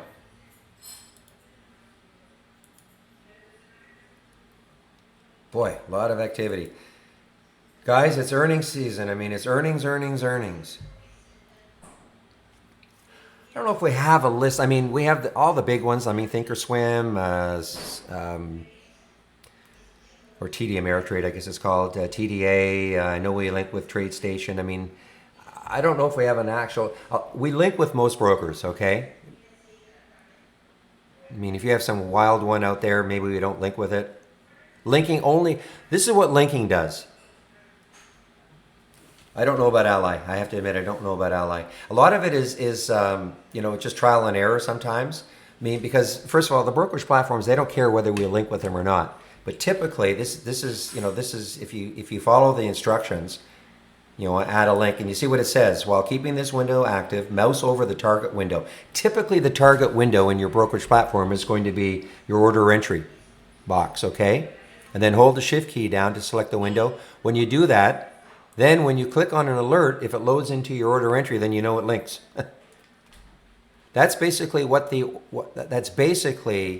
linking does. It just saves a step of having to, when I click on PSTI, it automatically loads into my order entry. I'm not talking about auto trading. I'm just talking about saving the step of having to type in the symbol over and over all day long. Okay, I click on ZUO, it loads in. Okay, not that happy with it right now. ZUO, we'll see if it holds at 11:15. If not, I'm just going to get out. But it's a time saver. Okay, that's on the general linking tool. It's a time saver. So you can see you don't need an interactive broker's account, to use trade ideas. I'm going to go over Brokerage Plus, but just let me talk about the AI first. So this is what happens. So the AI waits for the market to close every day. So it has access to the latest market data.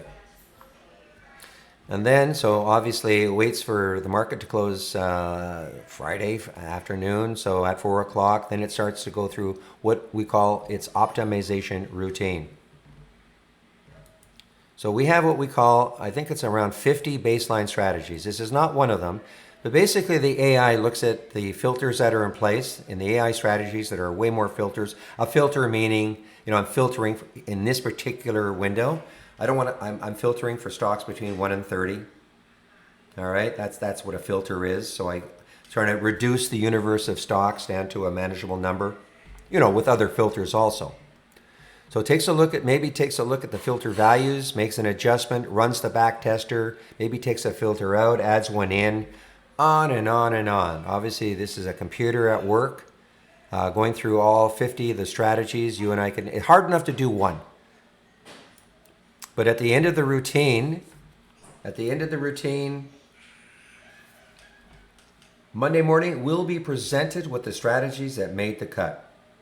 Making the cut typically is a strategy has to have a profit factor of at least 2 and a win percentage of at least 60, okay? Now, this is why I always say this.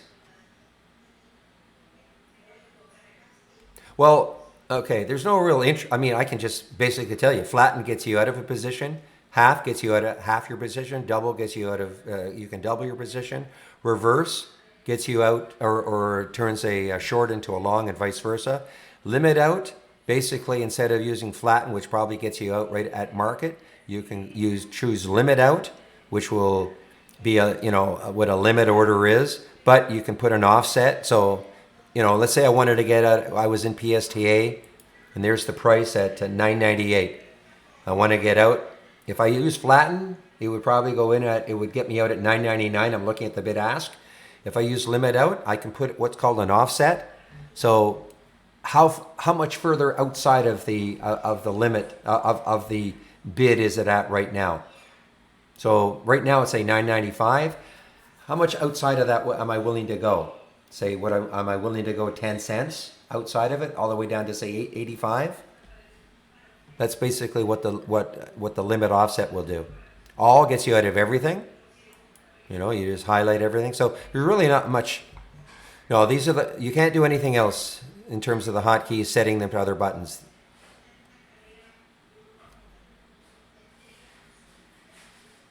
So now I do want to go over. Now, this is what I do with the AI. I don't care about the strategies that made the cut. All I care about are the alerts we get from them. So these are the alerts that so far today we've got from the AI. And you'll notice, of course, there's an entry time. There's the real-time entry price. That's when the alert happened. There's the stop. And now, you can manage the trade. I use this as a watch list. For me personally, I only look at stocks under 20 in the AI. That's just me. Okay, but obviously people have different price ranges that they're comfortable with. So you can see that first alert. Now, a word on it. So here was the alert, $5.95. The price is at $6.19. You notice the AI, based on its algorithm, has not exited yet. Okay, you can see here they've exited. There's the exit price. Personally, if I get into a stock at 595 and it goes up to 646 and then it starts moving down, personally, I'm going to be taking some out. Okay, I'm not going to let this thing go any further. Okay, but the algorithm. That's why I'm saying, for me personally, I think, you want to, if you should be, in my opinion, you should be managing the trades. Let the machine tell you, give you the alert, but I would be managing the trades. Because I'm not going to let I'm not going to let something, if I happen to get in around 595, that goes all the way up to almost 650, move down to 615, 613 without my taking any off. That's just me.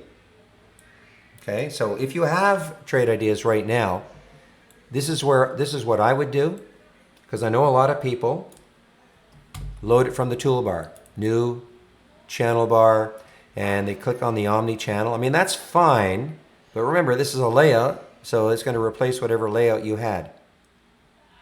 What I would do is I would click on new from our toolbar and click on this one, AI/Holly Strategy Trades window. I click on that, then this window will pop up. This should say all, strategy trades all. It should say all. If it says Grail, that means you are not on the latest version of Trade Ideas. So please download the latest version. Then you can have this window, and you can incorporate this window as part of your layout. So every morning, you don't have to do anything, just incorporate this as part of your layout. And that's how I'd be watching the AI alerts.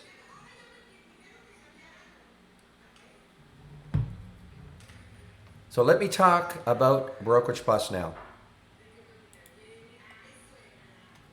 And I know there's been probably some questions that have come in that I haven't answered. And I do apologize if I haven't answered them, but you can always repost them. I'm just sort of scrolling back. But I want to concentrate a little bit more on Brokerage Plus.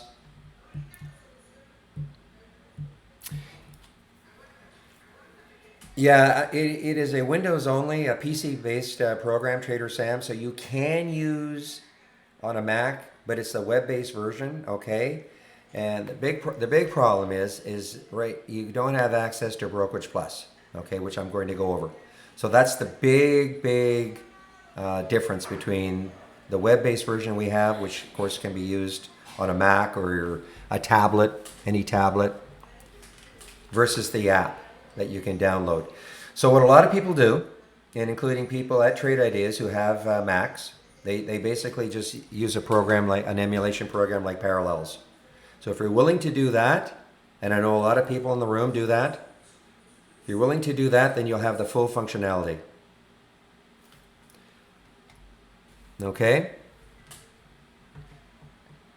So I'm going to go over Brokerage Plus right now. Brokerage Plus is part, and everything I'm saying right until I tell you you need our premium service is part of the standard subscription. Okay. Now again, if you're part of the test drive, you'll have the premium subscription. But this is okay. Let's assume that you've decided you want to take out a subscription to Trade Ideas. So everything I'm going to say right now is part of the standard subscription until I tell you, okay, here's where you need our premium service. So the Brokerage Plus window can be loaded from the toolbar. You click on New, Brokerage Plus, and this window will pop up. This is the Brokerage Plus window. Brokerage Plus can be used in two ways, and what I do is I demonstrate the paper trading simulation mode all day. So you connect. You see, if you click on Connect, see where it says Simulated Trading. Forget Alpaca and E-Trade right now, okay?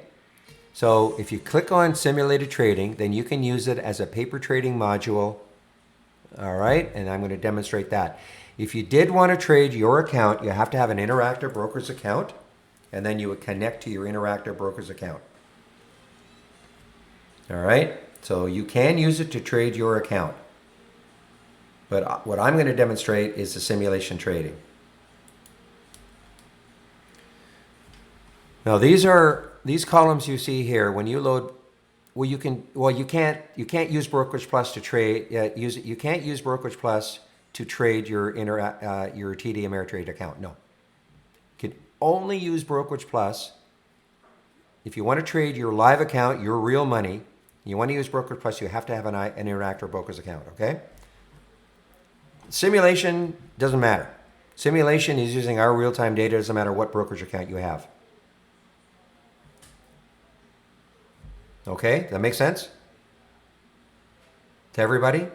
If you're using it as a paper trading module, it doesn't matter what brokerage account you have. If you want to trade your account using this Brokerage Plus window, then you have to have an IB account. Okay?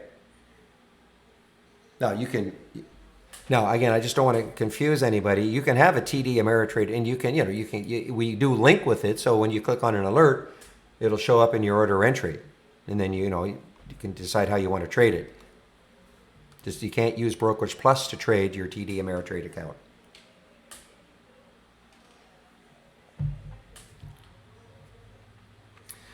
So this is how it works.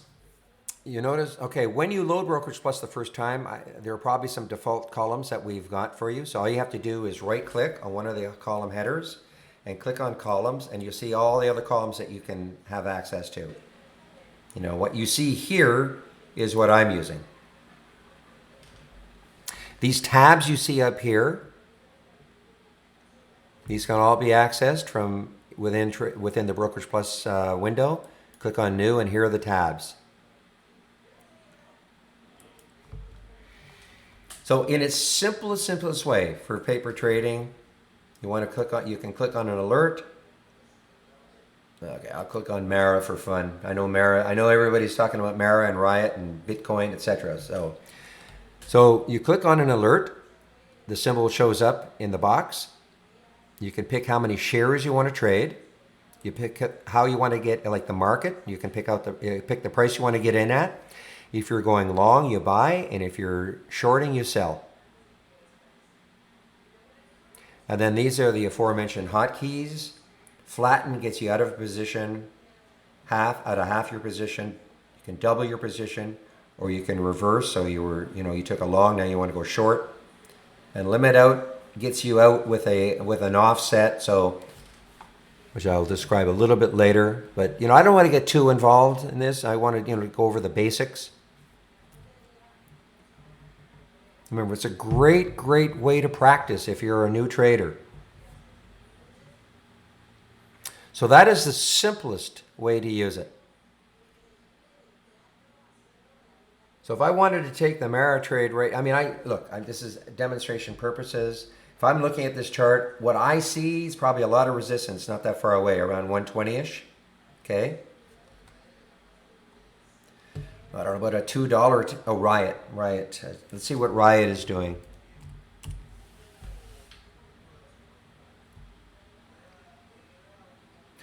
So again, for demonstration purposes, let's say I could take a couple hundred shares. The bid ask is 202, 203, so I'm going to buy it. Just going to buy it. Okay, it went in at 204. It must have hit 204 briefly. And now you can start tracking it, okay? There's your entry time, now I've put a stop in, I have not put a stop in. You can't use light. No, D-Man, you can't use light, it's only the pro account. If you want to use Brokerage Plus, okay, and trade your account.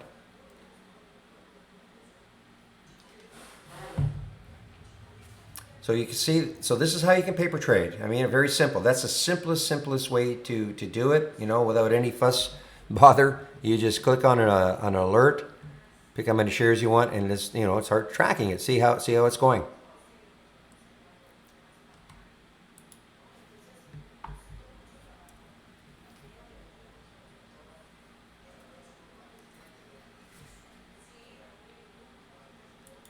Okay, I'm just.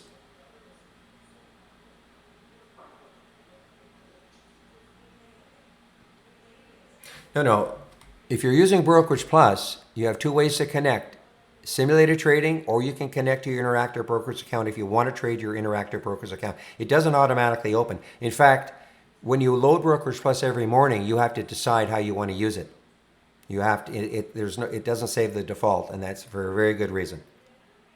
Okay, so you either have to check one or the other if you have an IB account. So it's not just for paper trading, but I'm using it in paper trading mode right now.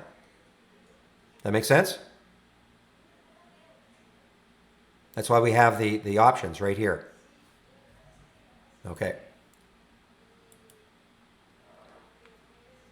So here's how you get out.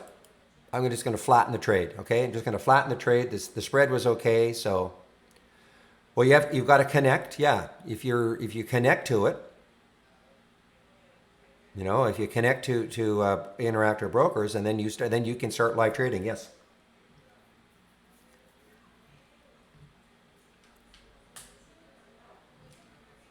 So that would mean if I had connected to, and I clicked on Riot, and I clicked on how many shares I wanted, and I clicked the price, and I clicked on buy, it would go to my IB account, and it would have traded it. Okay?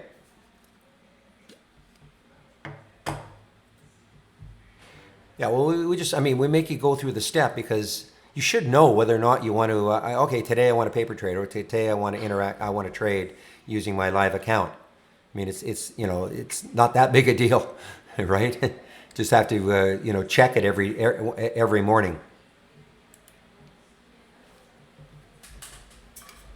Give me a moment here.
Ah,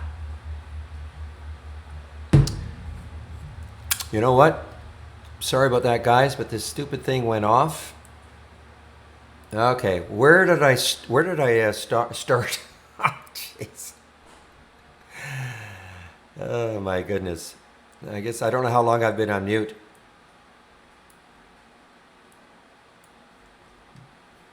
Okay, maybe you guys can help me. Did I go? Did I went over an explanation?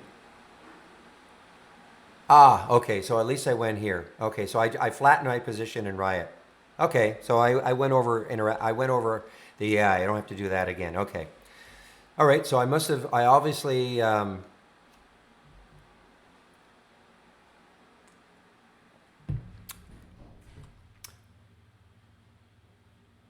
Okay, because somebody asked me. So Leslie, you asked me a question.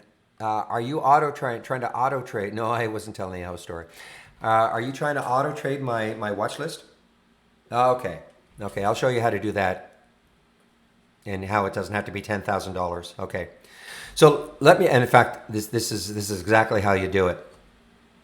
So what I described here was the most manual way to trade. All right, you click on a symbol and you trade it. However, here's another way in which you can do it, in which we call one-click trading. Again, all part of the standard service. So you'll notice that when I click on Sava, it's turning. This could be starting to really run here, guys. I mean, I know I'm out of it now, but take a look. If it takes out 9, I mean, there's a little bit of resistance around that little high there, and so it's not clean, clean, clean. I wish these spikes weren't here, but so let's just say I look at Sava, I like the chart, and now I go back and I right-click, and you see I hover over trade. Notice I have buying and shorting options that I've prepared ahead of time, and this is what we call one-click trading. Now you can set up your own, of course. These are the ones I've set up. So how did I do that? Well, you have to have the strategy tab open. You have to have the strategy tab. And remember, click on new from within Brokerage Plus and here are all the tabs you have. So you notice here are all the strategies. They should look familiar. Hover over this. You hear all my buys and here are my shorts. The longs are the buys and the S's are the shorts. Okay? So how did I set this up? You want to set up your own strategy? You can start right-clicking in this window, new trading strategy. Give it a name. Is it a long? Is it a short? Okay, now I'm going to show you, Leslie. Just hang on. Here are the tabs. Here's where you set up your trading strategy. Okay, now I'm going to go over these tabs to show you what I did for one of my trading strategies. Okay. So one of my long strategies, I call it chart long $100 risk.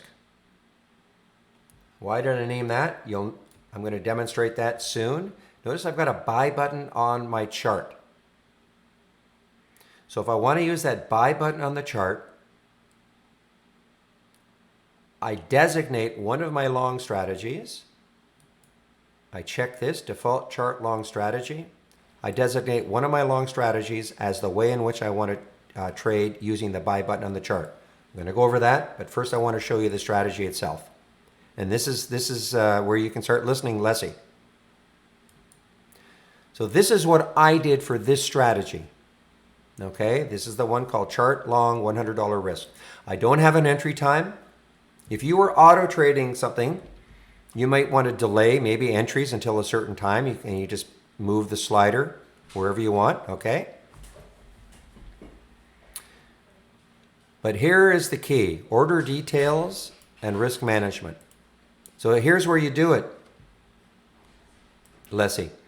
So I want to get people, especially if you're a new trader, but even if you're not a new trader, I still really think you should get into the concept of, listen, if I get into a trade, unfortunately, they're not all going to work.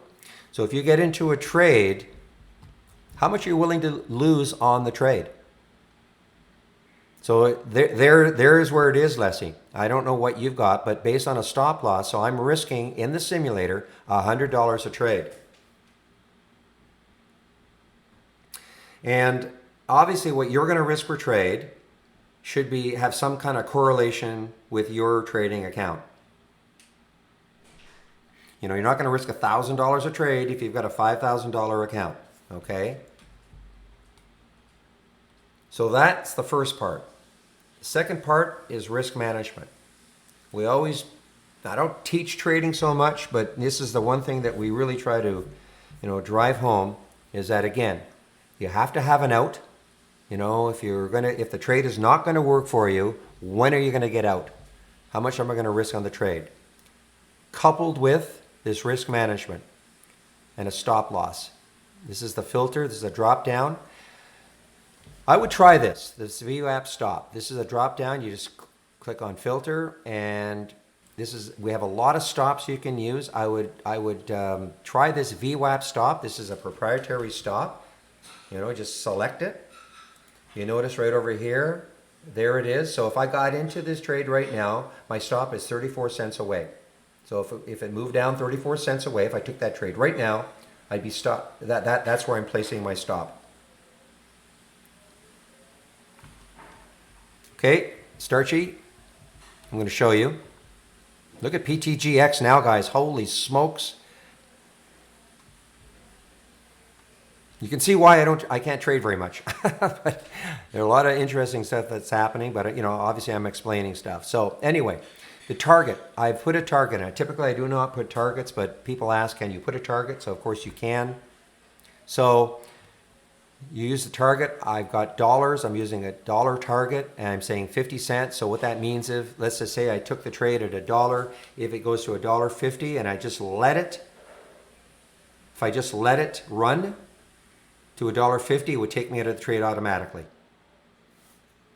Okay, and I don't have a hold time. If you want, you can set it up, for a certain hold time if you want, or you can even set up as a swing trade. Get out, tomorrow 3 days at the open, or 3 days at the close. It's just a slider moving up and down. Okay, so you can use it as a swing trade. So let's just see how that works, because the question was, position sizing. You're going to see how it automatically sets my position.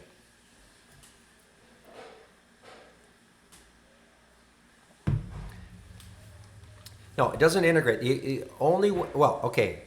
In paper trading, everything I'm doing right now is paper trading. So you can do all this in paper trading, but if you wanted to trade your live account, you need an interactive brokerage account. Okay, so it doesn't not integrate with Thinkorswim in that regard. But what I'm doing right now is I'm going to show you, paper trading. So Dexter, okay, I'll answer your question. Dexter asked a question in the YouTube feed. If you could come into the trading room, I can give you all of my scans. Let me just look at PTGX. Holy smokes. So it got halted, moved all the way down to 10, and popped $5. Oh. So I'm just going to give... See, this is why, the trading room is a little easier for me to give people links and all.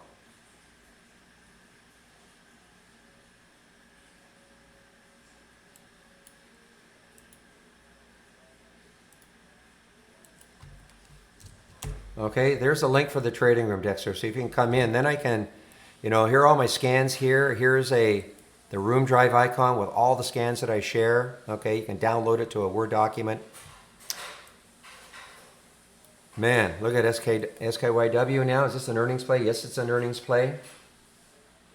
Interesting, obviously in a very interesting sector, trying to come back. Okay, let me show you how you can use now this buy button on the chart.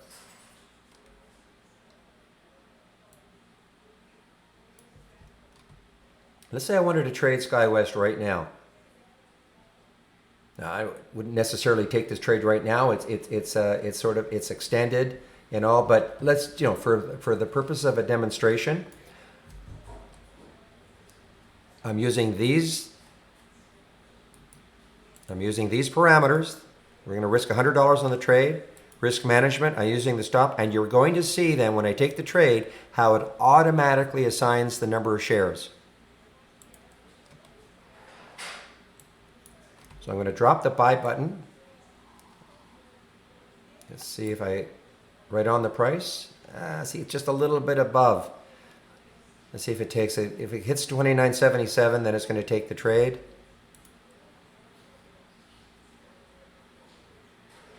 Okay, took the trade. See how it, I had the trade at 29.77 and it got up to 29.80, so it took the trade.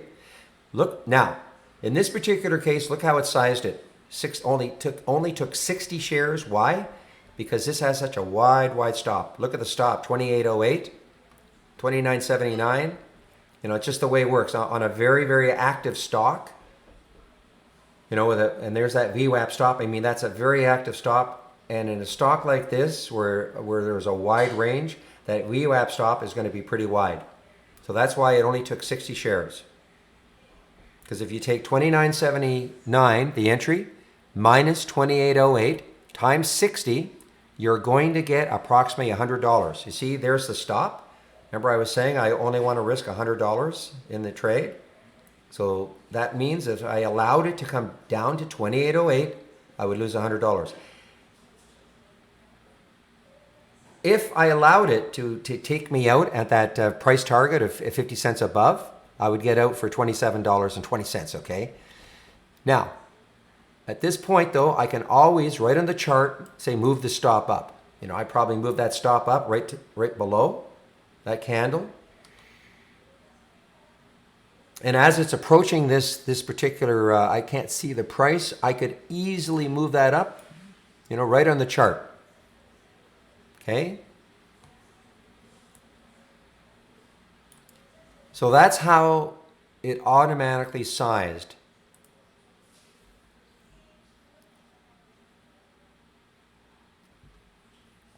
That's how it automatically sized the number of shares it took.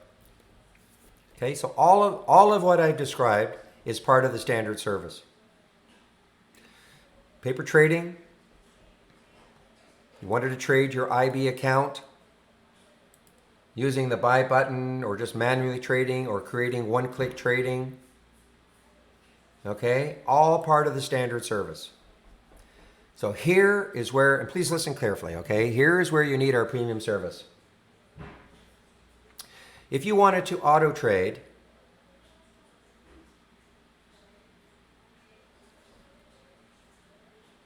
no, the trading room is free, Dexter. I don't know why you can't get in. I don't know why you can't get into the trading room. The trading room is free. It doesn't have anything to do with the Trade Idea subscription.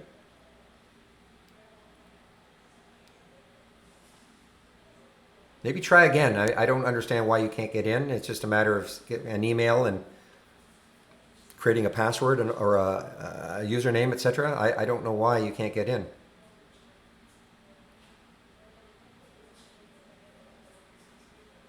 So to connect, yeah, you have to have an IB account, of course. You have to pay IB for your data.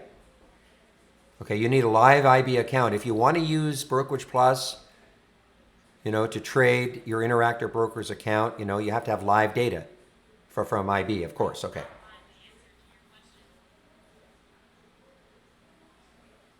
So here is where you would need, here's where you would need our premium service. Let's just say, for argument's sake,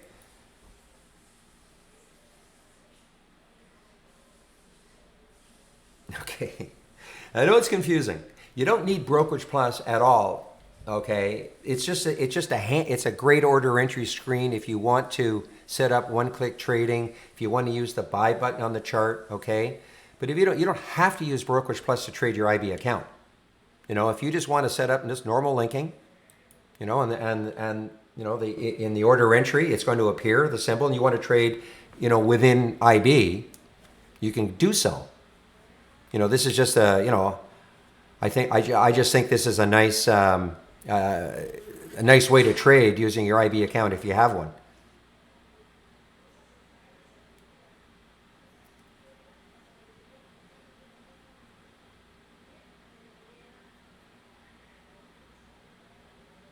Boy, PTGX, what a crazy trader this one was. I mean, it got halted on the way down. Okay, I'm obviously not explaining it correctly. Brokerage Plus is needed if you want to trade your interactive broker's account live, okay? And it's also needed if you want a paper trade, okay? It's needed if you want a paper trade using simulation trading, okay?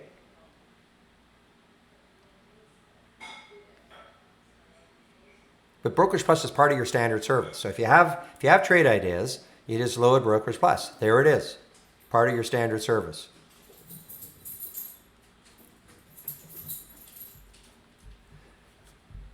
So here is when you need our premium service. If you wanted to auto trade, say you created an alert window and you want to auto trade it. Auto trading meaning the second a symbol shows up, it's going to take the trade.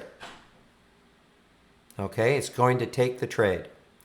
Then you would need our premium service. How would you do that? Well, you would set up your long strategy or short strategy, and then you would literally turn it on. Notice, see these things, the strategy is off. You see that? So let's just say I wanted to trade my watch list. Every time something shows up there, it's going to automatically trade it. I would turn it on. Strategy disabled, click to enable. See, now it's on. That would mean if a symbol showed up right now, it would take the trade automatically using, the rules that I created here. Okay? Hopefully that makes sense. So you need our premium service for that. If you want it, and I almost hate saying this, but if you did want to auto trade the AI, you need our premium service. You need our premium service to see the AI alerts, okay? But then you would have to buy Brokerage Plus for $1,100 minus the 15% if you wanted to auto trade anything from the AI. And that's a one-time licensing fee, what we call a licensing fee. It's a one-time licensing fee of $1,100 minus the appropriate discount. And when I say one time, what that means is if you decide that you want to see it took the trade. I didn't exit the auto trading quickly enough. See, it's off now, but it obviously took the trade, which is okay. Just demonstrating how the auto trading works. So you only have to buy Brokerage Plus if you want to auto trade the AI. We don't recommend it, but if you do want to auto trade the AI, then you have to buy Brokerage Plus. It's a one-time licensing fee for $1,100 minus the 15%. One time meaning that if you decide that you want to unsubscribe from Trade Ideas for whatever reason, then you come back, and then Brokerage Plus is still waiting there for you.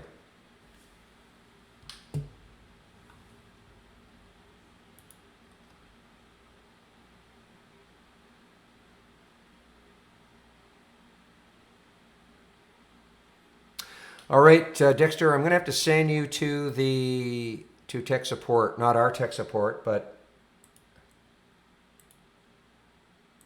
not the tech support in the trading room. I'm going to have to send. I don't know why you're not able to get into the trading room. So let me just give you a link for the tech support.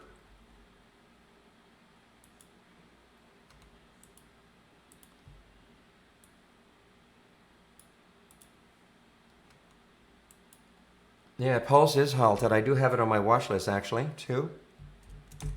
Okay, so go to the homepage, Dexter, and you're going to see a live chat pop up, and just say, hey, I'm trying to get into the trading room. I can't seem to do it, okay?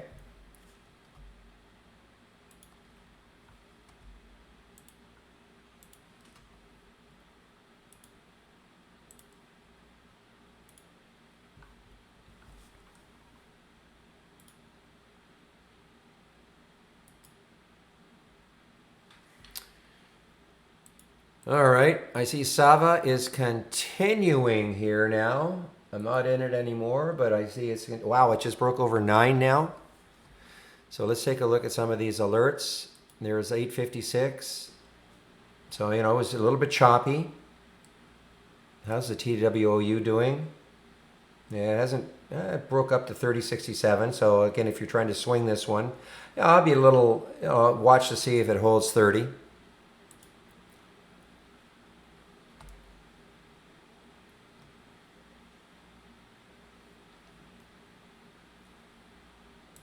Let's see what new. See, I mentioned new. I didn't like it that much because it probably getting too close to the whole number. And this resistance area, SPWR, yeah, that didn't really.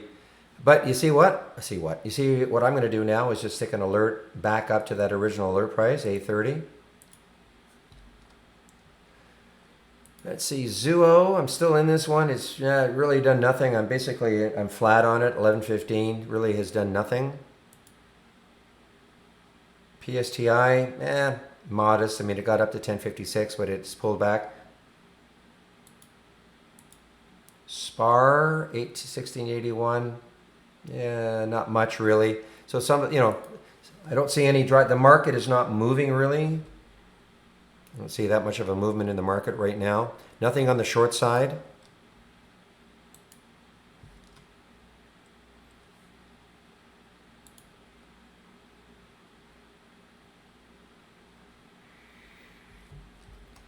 Yeah, it's a pretty narrow range so far for the SPY compared to what we're used to.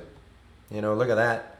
So, that really, I mean, a lot of times you need, not that a lot of these don't care that much about what the SPY is doing, but, they're kind of trading on their own. But if it's an earnings play, probably needs a little bit more range. But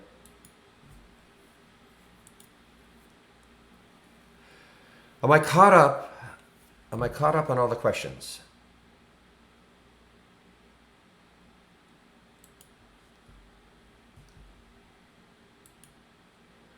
Yeah, Pulse resumed, PLSE.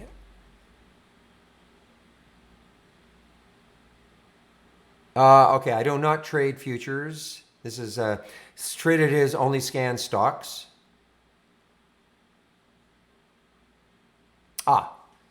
Chris, possible to automate creating a watch list based on the results of a scan.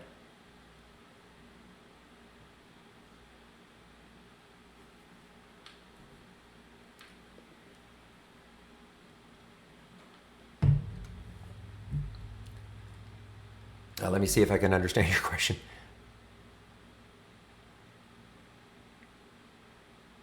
No. So what you're saying is, let's just say for argument's sake, Sava, you've got a scan and you want this to automatically go into a watch list. No, not automatically, no.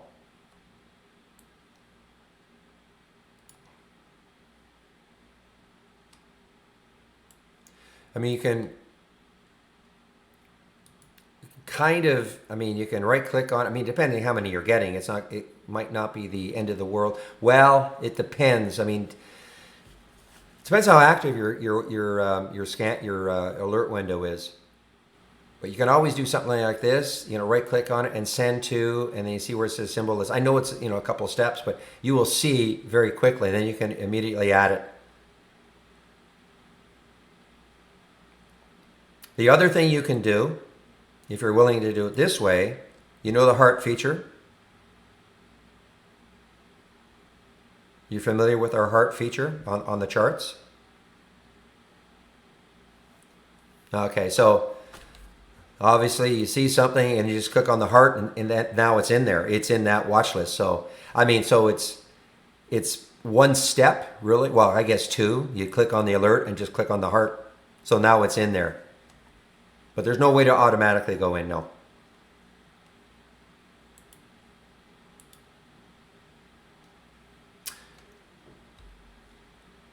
I guess you'd call it a workaround. Yeah, I guess you could call that a workaround.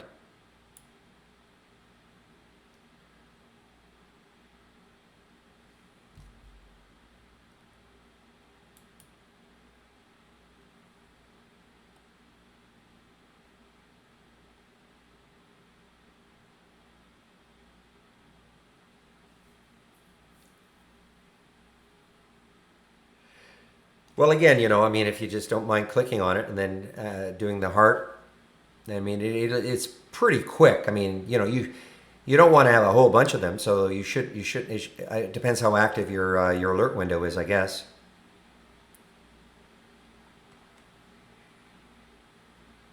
Okay, let me answer your question, D. Rich. And will you review the columns in your watch list? Okay, Trader Sam. Okay, let me ask.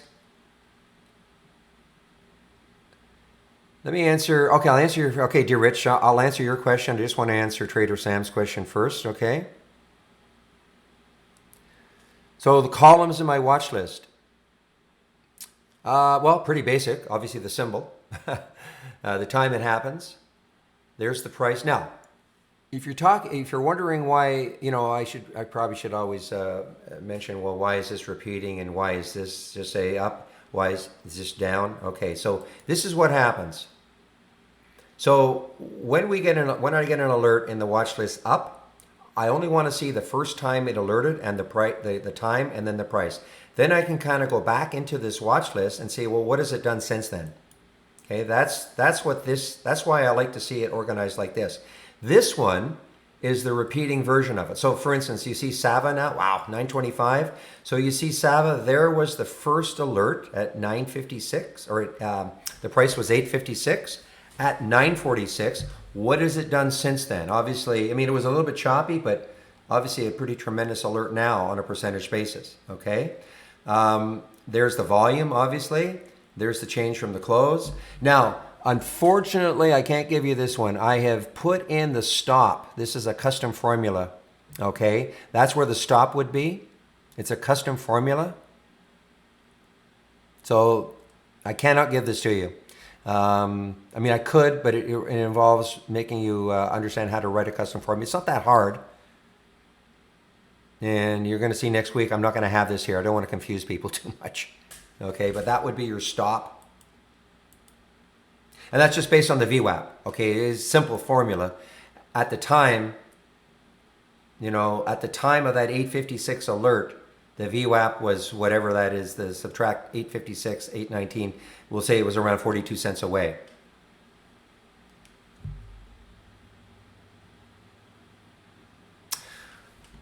Okay? Now, okay, the list from industry, are you talking about this right here?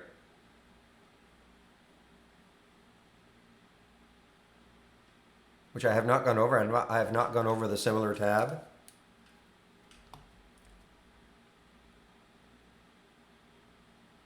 Is that what you're talking about?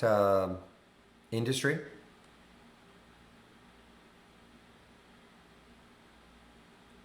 Trader Sam?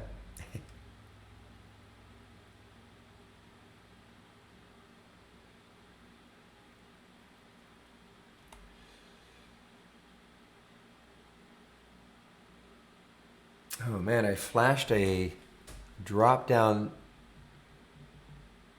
I mean, these are industries right here. Sectors, right?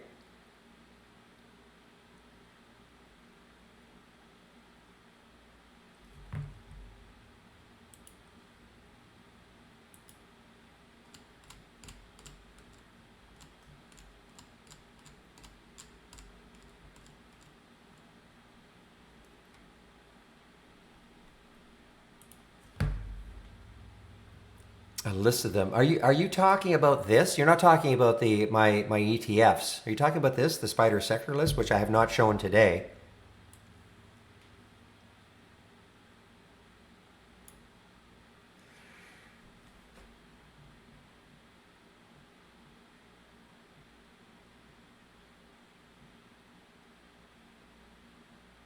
So Roni, I'm not. I don't look at a 1 minute chart. So I mean, it may have been. I look like on a 5 minute chart at this point, it's still holding. On a 5 minute chart, you're right. I mean, it did flash down there on a 1 minute chart. That's why I typically don't like 1 minute charts. They're just too whippy. I don't know how long it was down there. It looks like it was a bottoming tail and it came right back up. So I mean, at this point, if you're in Sava, maybe you would have got a little scared right there. But at this point, it's still a valid trade if you're in it.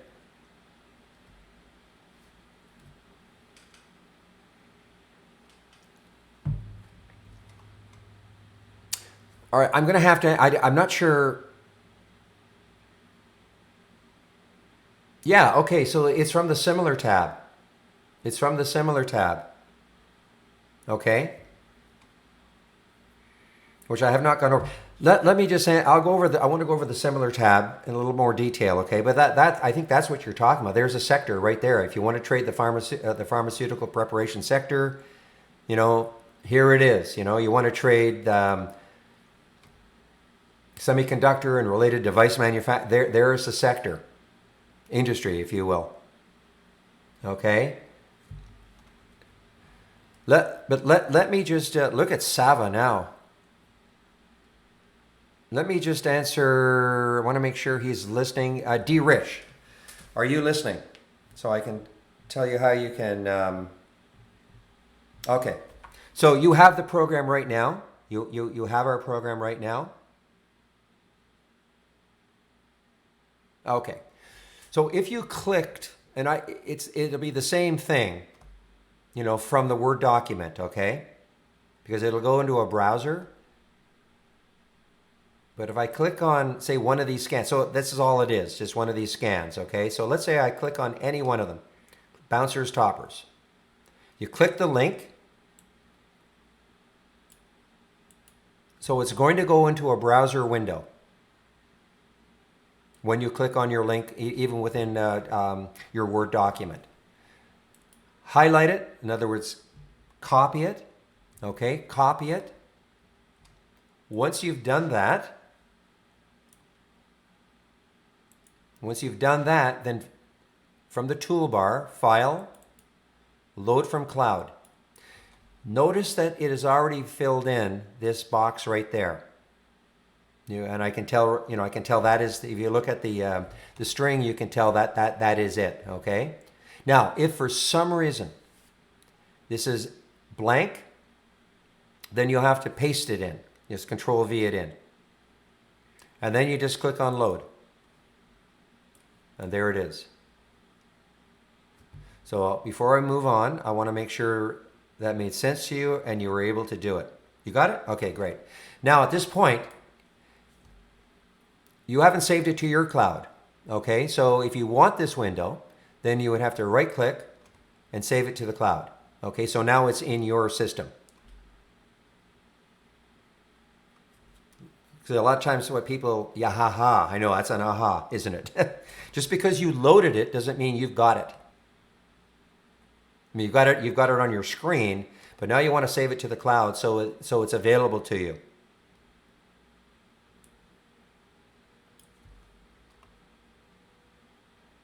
All right, Trader Sam. This is for you and anybody else.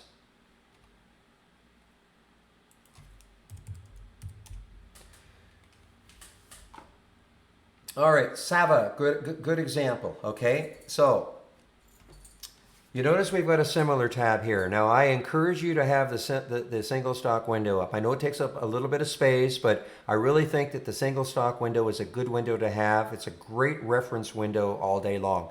So, it's called the single stock window, and you load it from new, and it's called, guess what? Single stock window. So, and it's, now, these that you see here, these are just filters. This is what I like to see. I like to see the position in the range, various ranges, the option volume and all that. These are just filters. You can have my setup if you want, but some people might say, well, I want to see the shares outstanding or more fundamental data.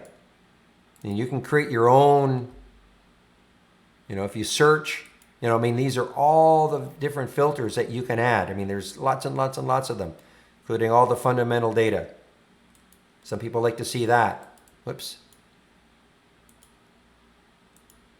You want to see held by institutions, cash, etc., okay? So this is just my setup. It's obviously it's customizable. Now, next step. Second, if you do not have the similar tab, because this is automatic, this is nothing you have to add, it means you don't have the latest version of Trade Ideas. So please make sure you have the latest version of Trade Ideas. And you can have the latest version of Trade Ideas either in the subscriptions, you click on subscriptions, and subscriptions, yeah, and where it says download TI Pro or Beta. Okay, when you click on that, you'll be brought to the download page right there. So make sure you have the latest version.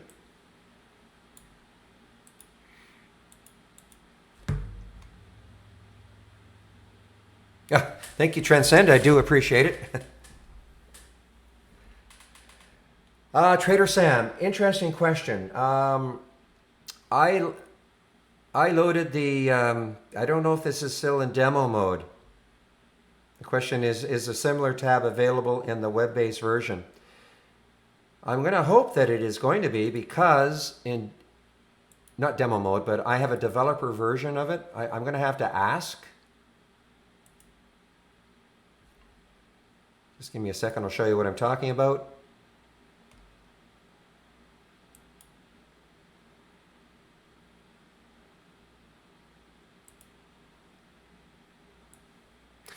So you see, this is in a beta that I just loaded yesterday, and I noticed a similar tab is here. I'm hoping it'll be available.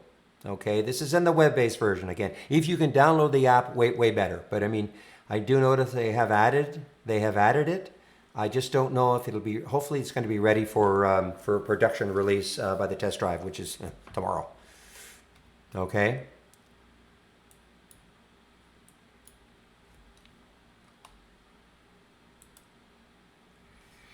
So this is how I use the similar tab.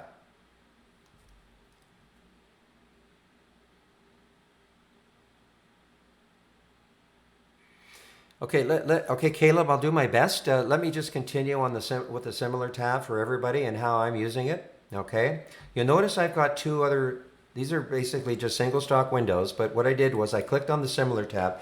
I'm only using competitors. This is a toggle on and on, well, back and forth, competitors or price action. I'm not using price action. I think it needs more filters in place, but I'm using competitors, okay? So what it does is this. So I duplicate the window twice. Okay, I've duplicated the window twice. And that's why you see these two right here. Okay, I always want my detail. I want my detail on, so I don't have to toggle. Constantly toggle back and forth. I understand, some people's systems don't have a lot of space, depending how many monitors you have. But this is what I do. And then I sort on the change from the close percent column. So I can see the ones up the most right at a glance. And also sort down here. You can sort ones up the most, and then you just basically double click on these column headers, and now I can see the ones down the most in the sector. So what this is doing, this is telling me this is PTGX in the pharmaceutical preparation manufacturing sector. This is the one that's obviously up the most, but here are the other ones. How is it doing comparison? And here are the ones that are down the most. Okay, so you can compare your stock. Maybe something is laggy, maybe XERS, maybe I want to get on a little pullback. Okay, so now, but here's the power of it.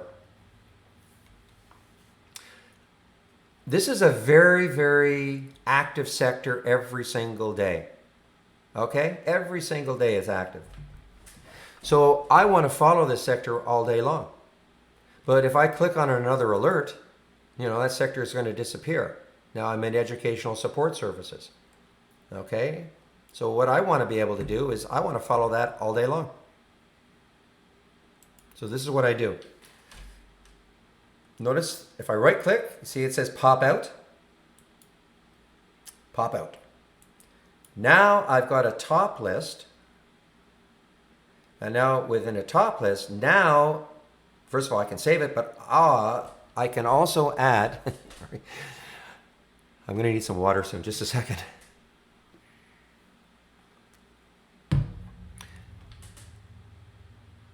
Okay, what I can do here is I've popped it out, but now I can customize it.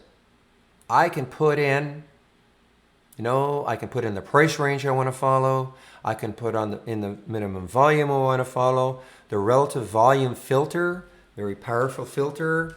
if I put in, say, 2 or 3 or 4, or whatever number I want, that means this stock is trading at least, if I put in 2 as an example, that means the stock is trading at least double what it would normally be trading up to this point of the day.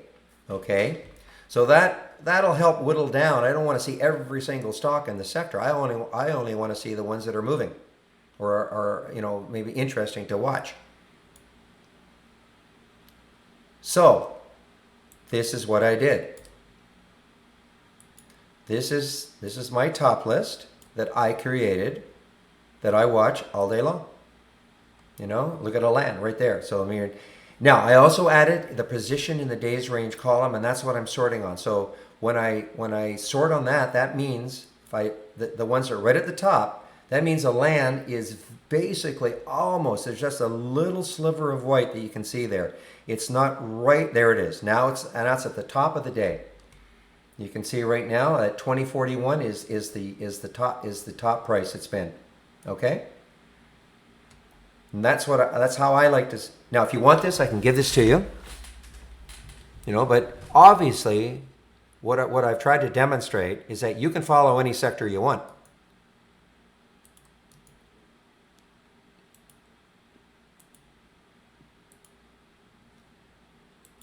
And I'll just pop this in here if you want it. I'll pop this into the YouTube feed also. Okay?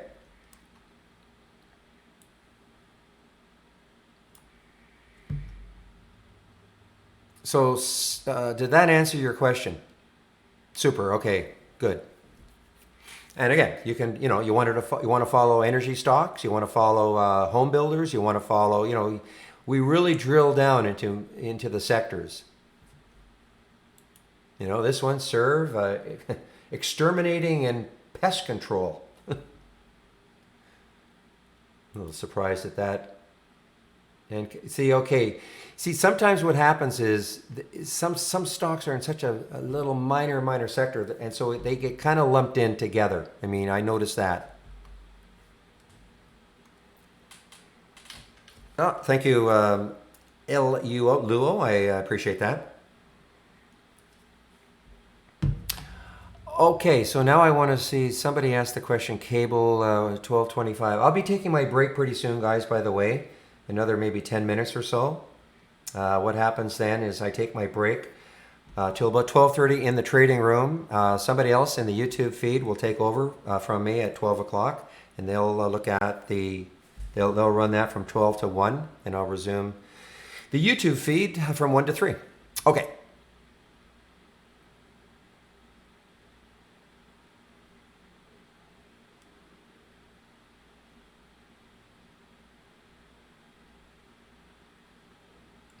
Okay, so that was in a video last night. So I don't have access to them. You watched the webinar last night?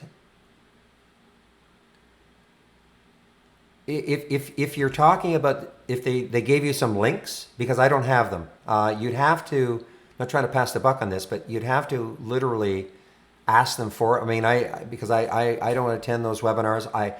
All the traders have, this is my setup, okay? The other traders may not have this at all. Probably they don't. Okay, so every trader has their different way they want to trade the market. But if you're asking for an explanation of things like the composite stock rating and things like that, I can give it to you.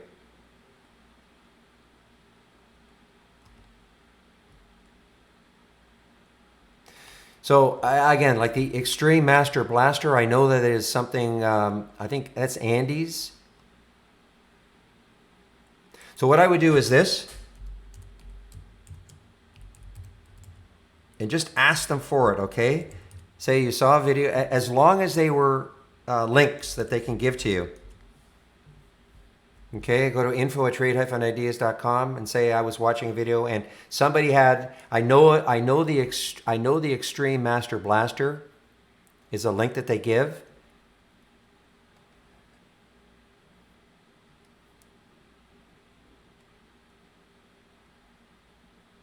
Yeah, Menzies, if you're going to put that link, please make a cloud link of it, okay? Okay, please put you know how to do that, right? That's an old-fashioned collaboration link that we used to have before we had the cloud. So I think what you've done is you've done this. Right click, and what you've done is you've collaborated, okay? Just use the save or share to cloud and save and share. There you go. It's in channel 4. Okay, go to channel 4. Okay, thank you, the dreamer. So if you click on this, go to the new channel bar. I know we're going to rename this because it doesn't make any sense. Click on channel 4, and a lot of those scans you're looking at are in channel 4. Okay? It's going to be, yeah, I know, the Trader's Vault or something. I know. We talked about that yesterday.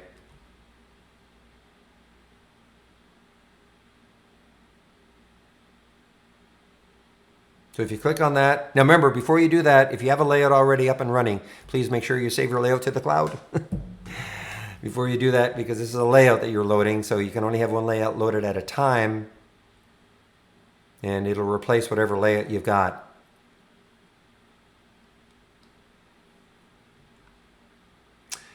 Am I caught up to everything here? Am I caught up to all the questions?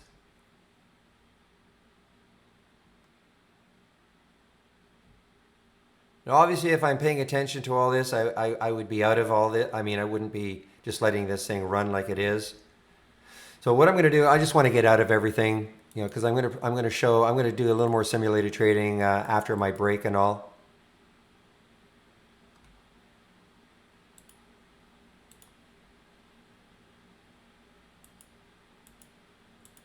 I sure wish I were back in Sava, though. Wow.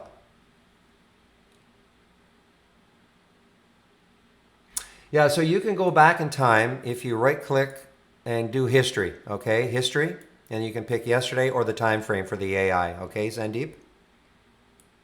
Okay, so you have to have this window, the strategy trades, all, and then just right-click and click on history, and then you can pick whatever time frame you want.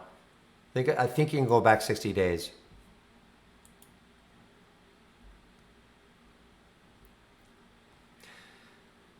Wow, meanwhile, PRTS. Wow, this is a nice little break here for PRTS. Look at the consolidation on the 15, a little pop. Unfortunately, did not come with volume so far.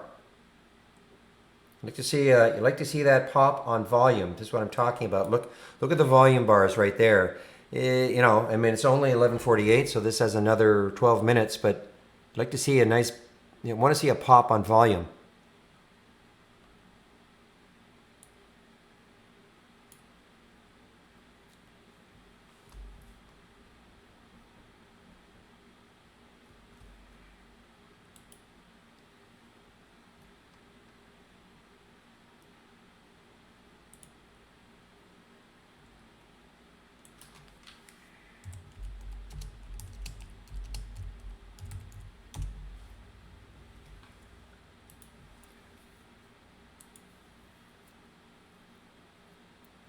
Okay, so when you have a window, now, the thing about the channel bar is this. A lot of people, this is a common question. I went to the channel bar and I looked at it, I made some changes, and then I went to another channel and I came back to the channel I was on before, and my changes were not saved.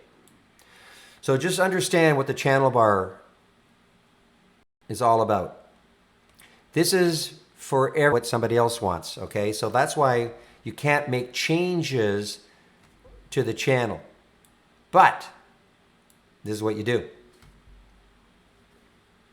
I should not be muted. Oh gosh, thank you. So this is what you do. So you loaded something from the channel 4, okay? Say you had a window that you want. So what you do is you take that window that you want, and then if you want, you can make some changes to it if that's what you want to do. You know, maybe you want to change the price range. You know, to make a change, just right click on the window, figure, and then if you click on summary, you'll see, you know, what the filters are.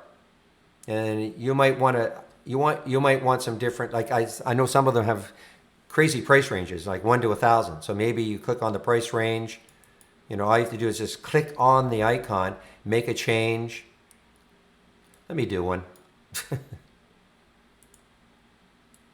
Let me do one. It's a lot easier, I suppose. I'll be doing this all next week, but that's okay.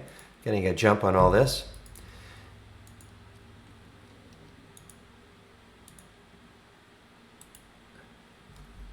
All I'm doing is I just want to check one thing on my layout.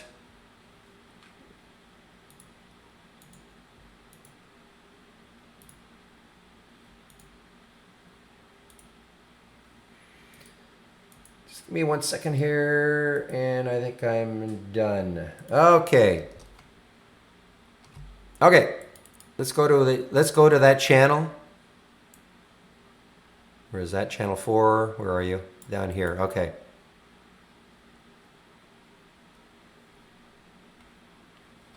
Oh, I see. Yeah, a lot of this gets updated from time to time. Okay, these are a lot of the scans that the other traders like to use. So you see the Extreme Master Blaster. Okay, so now you can take it. A lot of scans in there. I haven't been in this channel. I don't know if I've ever been in the channel. So you can take it, and now you can take a look at it. Now this would be a multi-strategy. Jeez. Well, I'll tell you what. Just you can save it. Save it to the cloud. Okay. Now it's in your cloud, and now you have access to it. I'd rather see one that is not.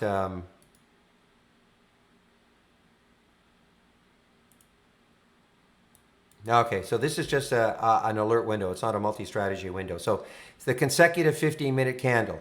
So you can see what I was talking about is here. They've got stocks between the prices between 1 and 500. You can always go in and say, well, you know what? I only want to trade stocks between, 10 and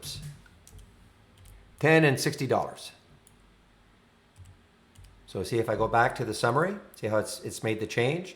So you can, of course, change the filters, values. You can add a filter in, kind of customize it. You can say, okay, you can kind of customize it. Where is it?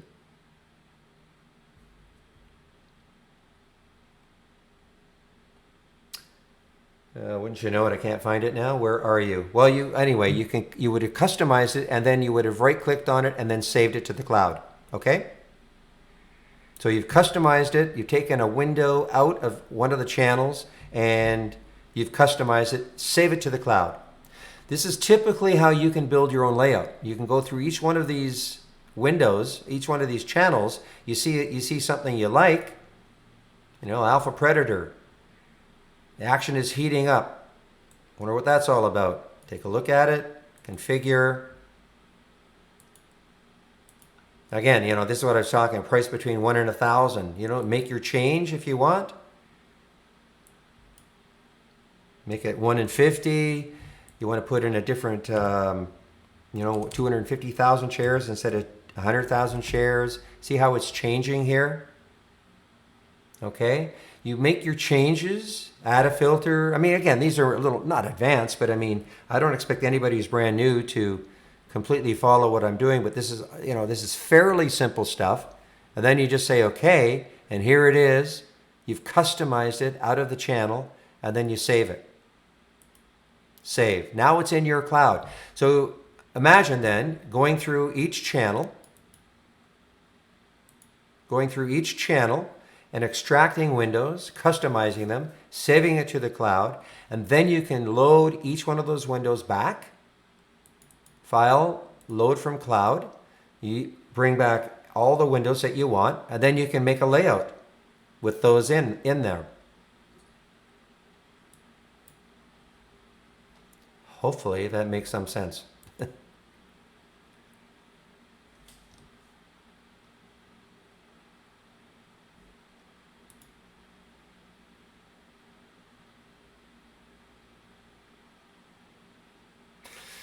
Again, I don't expect people. Oh, one moment, please.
All right, guys, sorry about that. I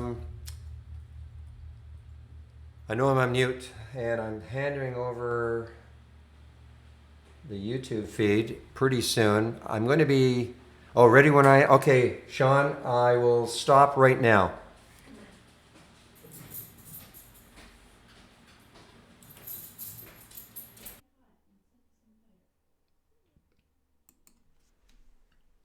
All right, guys, sorry about that. I know I'm on mute, and I'm handing over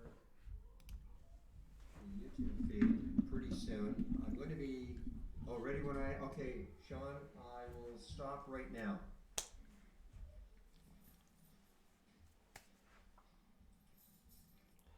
All righty, thanks Barry for that handoff. How's everybody doing? This is Chicago Sean McLaughlin. We are here at the live Q&A. Happy Friday. I assume we got a lot of people here in the Q&A who are getting geeked up for the test drive that starts the next week. And some of you, or most of you, will have access to the trading platform sometime tonight after the close of trading. I'm not exactly sure what time, but at some point tonight, your test drive will be turned on and you'll be ready to tackle trade ideas. But I know not all of you are test drivers. I know many of you are normal customers here of Trade Ideas. So welcome. I hope you're doing well. Hope you're staying happy and healthy. So here's the deal. For the next hour, before we go back to Barry, this is live Q&A. We do this at noon Eastern every trading day. And this is just a open call for questions. Any questions you've got about the Trade Ideas software, I'll do my best to answer them for you. I know some of my teammates will be lurking in the chat to help out with questions as well. But if you have any question at all, please type them into the chat window in the YouTube channel, and I'll see them, and I'll do my best to answer the questions. In the background, the soundtrack for today's activity will be a little Neil Young. I don't know if you could hear it, but that's what you'll hear in the background. If it's too loud, let me know. I'll definitely turn it down. So it wasn't too long ago, maybe 2-3 weeks ago, when my Brokerage Plus window was pretty barren. I didn't have any open swing trades. But as the market continues to maybe not chug higher anymore, but certainly stabilize a little bit, swing trades are starting to work again, bullish swing trades. Today's a pretty nice day, up $809. Now, granted, let's not get carried away. This is my simulated trading account. I'm demoing the simulated trading for anyone who's interested. So these are not live trades, but this is exactly how my portfolio would look if I were sending these trades live to my Interactive Brokers account. But yeah, that's all the trades you see here. Looking like we're doing all right. Okay, Larry, first question out of the chute. Can there be more than one computer allowed to log in on the test drive? No, Larry, that is not possible. Whether you're a paid subscriber to Trade Ideas or you're on the test drive, you can only be logged into one computer at a time per login. That's the way it is. If you need a second computer to be logged in, you'll have to have a second subscription, unfortunately. You'll need a different email address and a different subscription. Yep, that's the way it is. Oh, Steve, for those of you interested in learning more about simulated trading, Steve put a YouTube link in the chat window there. It's a video, I believe, that Steve made that walks you through how to do simulated trading with Brokerage Plus, which we think and we hope that a lot of the people who are coming to the test drive starting this weekend, we're hoping that you're going to make use of that simulated trading. The great thing about the trading simulator, and look, there's lots of trading simulators out there. Trade Ideas is not breaking any new ground on that. However, what does make the trading simulator unique with Trade Ideas is that you can simulate auto trading. You can create your own strategies within Trade Ideas, and you can auto trade them in simulated mode to see how that looks and feels with your strategies. You can also run simulated tradings or simulated auto trades of the Holly AI, which no one can offer you that. The Holly AI is our engine that serves up strategies that have been created in-house by Trade Ideas and optimized and re-optimized every day. Strategies that have demonstrated edge, that serve up trades that have a statistical probability to make money. And it really takes a lot of the heavy lifting out for those of you who either maybe don't have the skills to create your own algorithms, or don't have the wherewithal or the time or the patience. All of these things are important in building your own strategies. Holly AI makes it a little bit easier for you, so you can just focus on executing as opposed to brainstorming your own strategies. So the simulated, we hope that a lot of people in the test drive will use a simulated trading module, because it is fantastic, and you'll learn a lot. And I know we're getting a lot of new people coming to Trade Ideas who